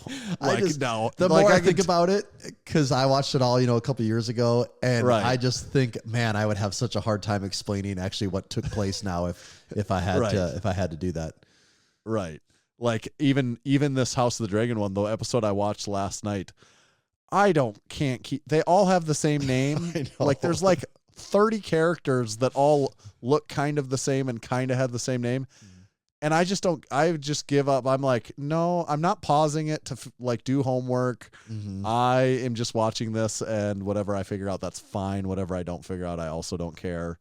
And it just entertains me a little bit. That's what I've come to on like these, like that's a much easier I'm never way to gonna do these. listen, not gonna like read the fan fiction stuff. I'm not gonna listen to read weekly the books. podcasts. Yeah, I'm not going to listen to the Recaps podcast updates. I'm just going to be a very surface level fan of it. Like I'm going to watch it to the point where people that are really into it would be like, "You don't even know shit about it." So I'm like, yes, you are correct. You're right. Like, I don't know you anything. pathetic loser. You're a disgrace to Game of Thrones. Yes, I am. That's how I feel about it. Yeah, not a bad way. But it's still good. That is the thing. Still entertaining. Like this stuff is just made in a way that I don't even have to understand half of what's going on, and I'm like still really good. I'm not totally sure what he just meant by what he said, but I can tell it's big. I can tell there's a lot of consequences for those actions. People are getting killed, and there's dragons. I'm in. Seems like a lot of backstabbing going on here. Seems interesting. Count me in. So that's where I'm at on that. The Boston Celtics won the finals. Yeah, kind of an anticlimactic end of the season, huh? Nothing to say much about that. And those are kind of the notes that I want, the current events that I wanted to hit on there. What was nope, that's it. That's it. What do you got? Anything else we should hit here? Okay, I gotta say, I actually laughed out loud because it seems so absurd. It didn't seem real. I really felt like the universe was playing a trick on me, and I did genuinely laugh out loud. I don't know if you caught this, Tanner. Did you see a picture that Keith posted in the Discord this week with his family? And his twin, he has twin. First of all, he has twin brothers. Where's my button? Which button's which here? Let me see if I got this right. With the twins. He has twin brothers that never got brought up. Just also, they're 6'6", 290 pounds. So there was just two things. The size of professional strongmen. It just felt like it was like in a movie where you're like, well, yeah, they tried to make it as absurd as possible. Like if this was written into a movie. Well, like, there was a movie. It was called Twins. With the twins. Like the fact that Keith has twin brothers and we had this long running thing about twins and he never told us is just so funny. That is so funny. And then, like you said, they're both like 6'5", 6'6", and Keith is not a small guy and he just looks like this little child standing in his family lineup. And man, I could not stop laughing. It just, the whole thing it felt like it was someone to ChatGPT and said, here's a picture of Keith, generate a family for him. And also it'd be funny if they were twins. And that was the image that spit out. And I just could not believe for a second that it was real. Yeah. But then it's like, no, make them twins. Yeah. And then it's like no, make them huge. Yes, that would be the exact thing you would do is like, I'm making a funny meme. Make a family picture for this guy. And it would just be like, no, even taller. Yeah, that would be it. It's Keith, a dad, and one brother. And it'd be like, you know what would be really funny for Massenomics? If we made them twins. And then, it'd be really funny if they were really big twins. And like, it just is of course, how that would work as a Massenomics meme is what that picture was. And it was hilarious. For Keith being the strength competitor in the family, he should have asked for some of those and now being in strongman, he should have asked for some of those strongman genes. that height, it's there somewhere in the family. Yeah, that was very funny. Yeah, that was good.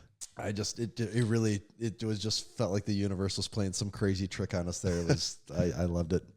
Did you give up on your Borjomi? No, I'm still kind of sipping on here. I'm not. You nursing that thing over there? I'm nursing this. Trying to nurse it back to health. Yeah. How far are you on it?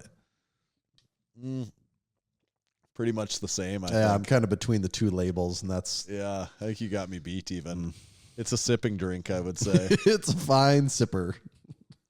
I went out to the night of the throwdown in Watertown. I went to a wedding reception, and I'm not drinking right now because I can't afford the extra calories. And there's a thing though, like when you're out and everyone's drinking. Oh, that you gotta have something in your hand. Yeah, and I drank so many waters because I'm just like, I just feel like I need to be putting something up to my mouth and drinking, like the whole time when everyone else is like, and like I just start to do it subconsciously, even where I'm like, well, I better go get another water, and I start drinking waters like I'm drinking beers, just putting them down. And also, it's like, you know, when you're drinking a lot of beer, when you're going out and you're drinking a lot of beers. Replace beer with any non-alcoholic beverage. And could you imagine repeated, be like, oh, it's been 40 minutes. Let me get another one. Yeah. Like, or less even. Right. Say it's chocolate milk. You're like, oh, all right, get another one. Explode. Bring me another. I've done the gallon challenge here. Or chocolate milk is an extreme example, I guess, but like it could be juice. You're like, yes, another apple juice. Bring me my seventh apple juice in the last hour and a half. Those are those are the wrong flavors to do that with. But even water, it's a funny thought. You're like, yes, I need my 10th water. Be like, holy crap, dude! Why? Like, is that even healthy to drink as much water as you're drinking right now? Yeah, probably not. No. Clear the system out. I don't know. That's the magic of light beer, is that it's like not really flavorful, but it's enough to keep you coming back. Right. You know, that you can just kind of drink it unlimited. But I kept thinking that I'm like, if I literally replace this with any other beverage, it seems insane. You would be actually sick or just be disgusting. Well, then I'm like, that's part of why you're just sick. I think it's because you shouldn't drink 12 cans of anything. Yeah. Like in an evening. So actually along those same lines, I was thinking about this with that in-body scanning. And I was trying to think like how, this is not the cleanest my diet's ever been. I would say when I was single, because when you do have kids, just sometimes between just the crap that they have around, and you're like, oh, okay, I'll just eat that. Like, makes it infinitely harder for what I'm doing right now. Oh, the amount of just garbage prepackaged snacks that are around at any given time, and for the most part, I want nothing to do with them. But sometimes it's like, I'm kind of hungry, and you're not eating that, so I will. Yes, absolutely. And then also, like, I don't do much of this either, but sometimes you do eat their food too. Like, their food's just sitting there. So you're like, well, we're not going to waste that. Like, so I'll eat that. Give me that chicken nugget. So it is a different, and then it's foods that there is some kid foods that just normally you wouldn't buy. Like when I think of, when I would say I was at my leanest ever, like my diet was the most on point. It was like, well, yeah, I'm single. Like I am just weren't buying that stuff. Yeah, so I don't buy, like there's no temptation with any of that stuff. I just only buy and eat this. It's very easy. I don't have to be tempted by anything else because I'm not getting it. So you'd literally have to leave the house to go get that stuff. Yeah, and I'm not going to do that. So like at that point, my diet was the most in tune it's ever been. But then where I was hurting myself is that like on any given week, my alcohol calories and eating out calories were just on another level. When you look at Friday and Saturday night, how you can easily put down 10 plus beers both of those nights. And then, maybe you go out with your friends on Thursday, you have a few beers and wings. And also, all right, we're going to wake up hungover Saturday morning and go out for breakfast. And also Sunday morning, we'll probably all go out for breakfast and maybe lunch. Like, so you just had, like, the weekends would just murder it. You just go crazy on the weekends. And now I don't have like any alcohol calories hardly in my diet right now. And like my going out calories, like eating out at a restaurant calories are pretty good because if I'm eating out, I'm usually eating some pretty decent. Right. So it's a weird balance. I just kept thinking about that as like, it's not the best my diet's ever been, but there's also like almost no alcohol. And then on the flip side of it, it's like, like no alcohol, but my diet still has some weird things in it. But overall, I think my diet is pretty good at the moment right now. For sure. I can for sure tell you the last 3 months, this is the best my protein intake has been in probably 4 or 5 years. I know for a fact I've been way better on that. Yeah. Well, and just by default, then if your protein intake is up, you're probably eating pretty decent because like you're only going to be eating so many calories. I mean, there's only so many pure protein bars a guy can eat in a day.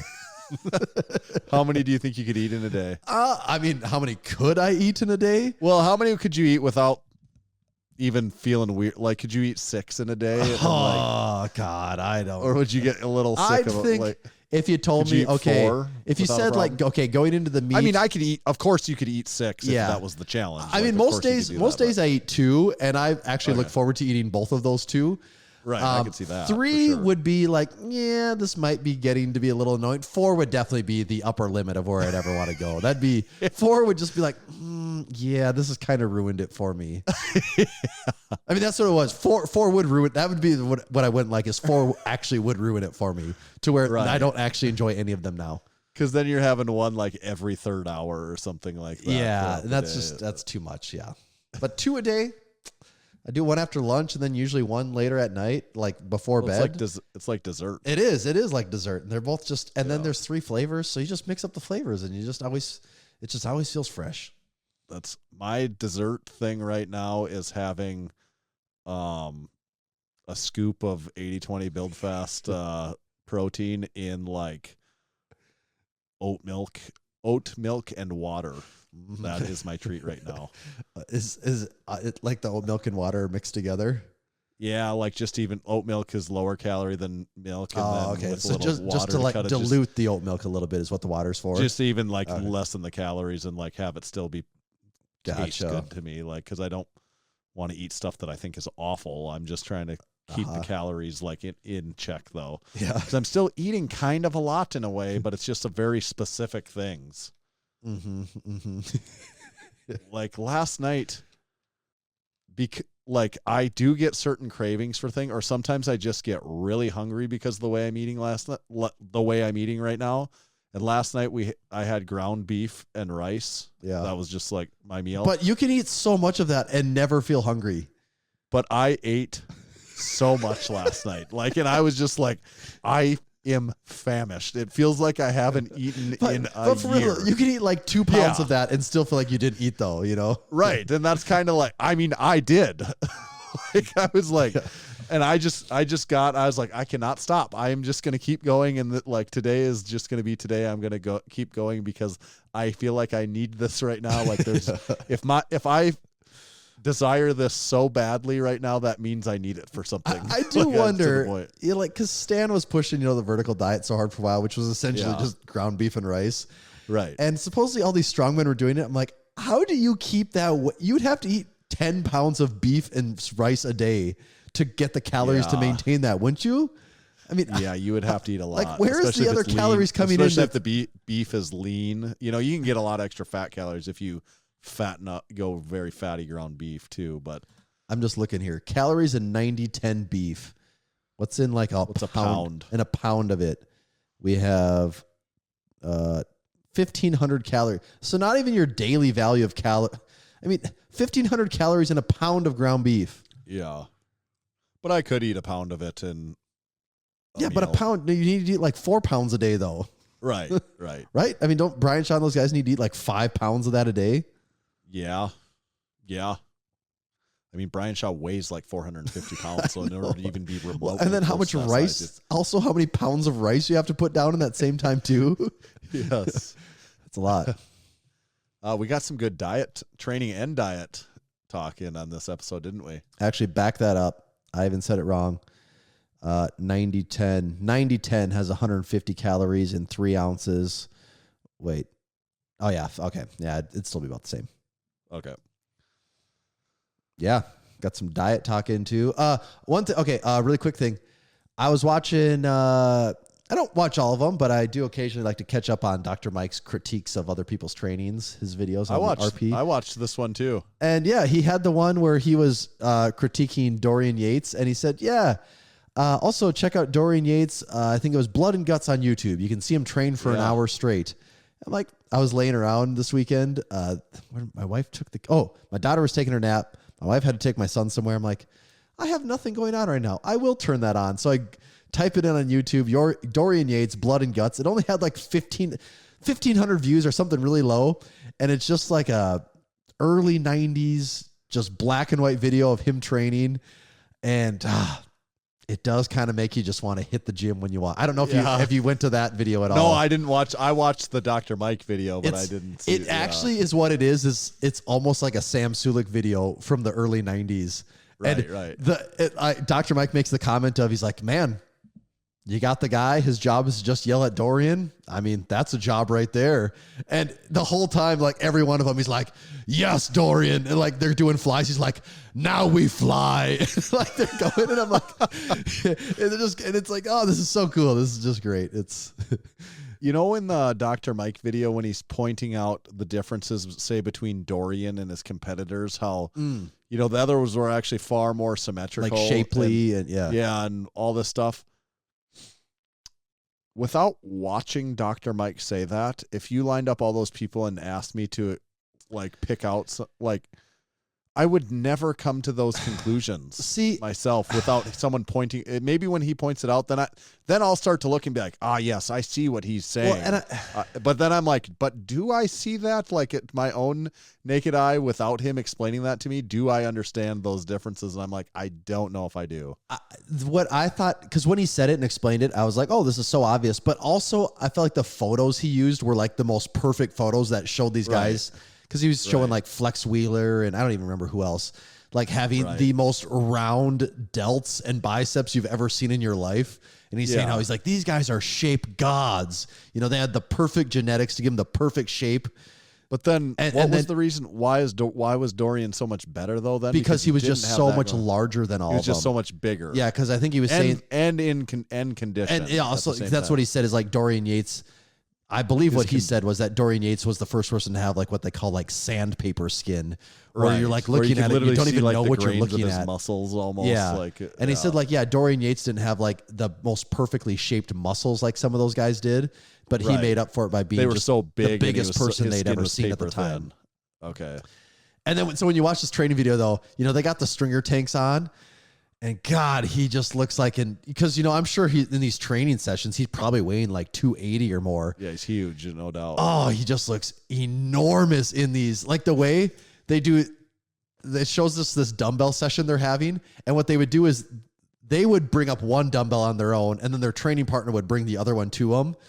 And, he'd be pushing it. And then when he can't go anymore, his training partner lifts his arms for the last one. And then he just throws the dumbbells down, and you're like, God, your traps, man, are just enormous. And the way, like, when they're grabbing plates, because they're doing, like, on another one, they're doing incline bench, and just the way he grabs the plates, it's like they're just grabbing this disc and just putting it on. I mean, it's the way that if you don't go to the gym much, it doesn't mean anything to you. But as a person, if you spend years and years touching weights, and you know what it takes to just move a 45 around, and how large they are, and how just the way they do it, you're like, yeah, you're built different here, man. Right. So that's an actual application of being built different. It's a very real application to be built different. A 32-year-old Minnesotan has never seen their favorite professional men's sports team win a championship. A 32-year-old Bostonian has seen their favorite professional men's sports teams win 13 championships. Yeah, I know, man. It's he might be a fan of. It's easy to be a fan of the teams that win. You know, it's like in high school. We're in the Midwest here. I had friends that their favorite baseball team was the Yankees, their favorite basketball team was the Lakers, and their favorite favorite football team was the Patriots. And you're like, yeah, man. I guess you just like to watch people win. Like that's okay, sure. But you know, the real ones stick through there. Actually, I saw a stat on the Vikings the other day. It was on Instagram, so I can't verify if it's true, but it had all NFL teams' winning percentages. And I believe, in the Super Bowl era, and I believe the Vikings had the 4th or 5th highest all-time winning percentage. And no Super Bowls. Super Bowls.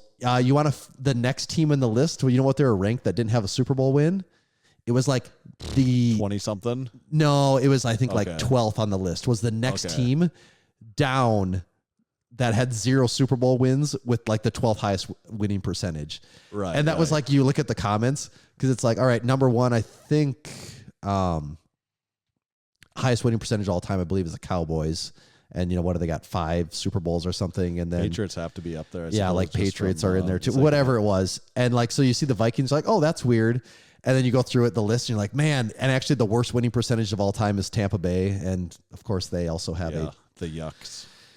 They had a Tom Brady thing for a while, but all the comments, because this was a fairly big account, and just the number of comments like, wow, actually being a Vikings fan is a totally different kind of torture. Like reading through this, or like, it's just like, well, because that is the classic thing. Like they have, like, it's not like they're cellar dwellers all the time. They'll have they're right amazing up there. years, find a way to not.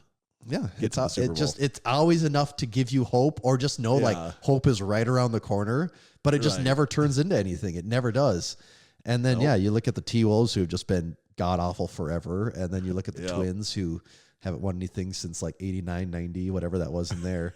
And it's it takes real dedication. But every once in a while, there's a glimmer of hope, like this year with the Timberwolves in the playoffs, and you think, and you get tricked, and you think, you know what? I think they could do it. I think they're probably going to do it. It's like I have so many friends that are diehard Minnesota sports fans, all of them. Yeah. Golfers, wild, everything, college, professional.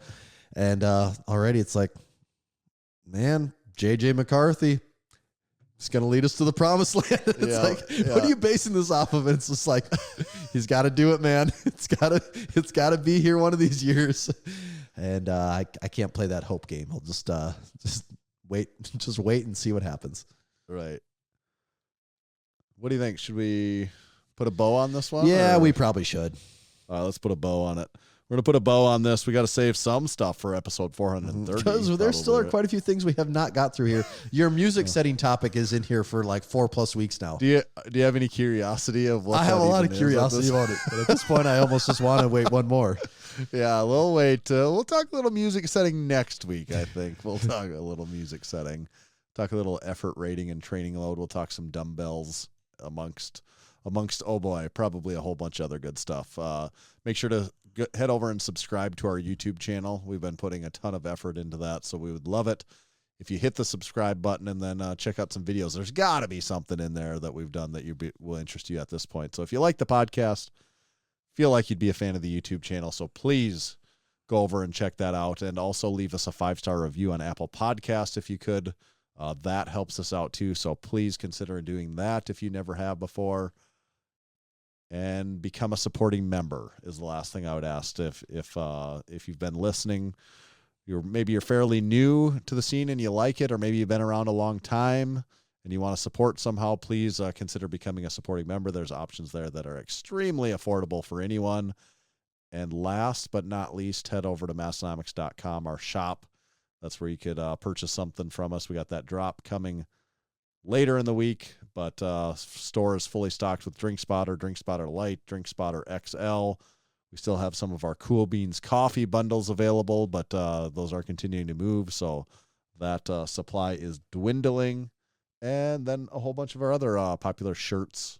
We do not have any hats right now, so you don't have to worry about those. But we do have some crew-length socks. Go buy yourself a pair of Massenomics socks if you've never bought a pair of those. The black and gray ones? Yeah, the black and gray ones. Love those ones. There's a couple pair of deadlift socks, but not many of those, so probably don't worry about that. But get the crew-length socks. Tommy, where do they find you at? You can find me at Tomahawk_D. You can follow me at Tanner_Bear. Just make sure, please, to follow Massenomics at Massenomics. See ya.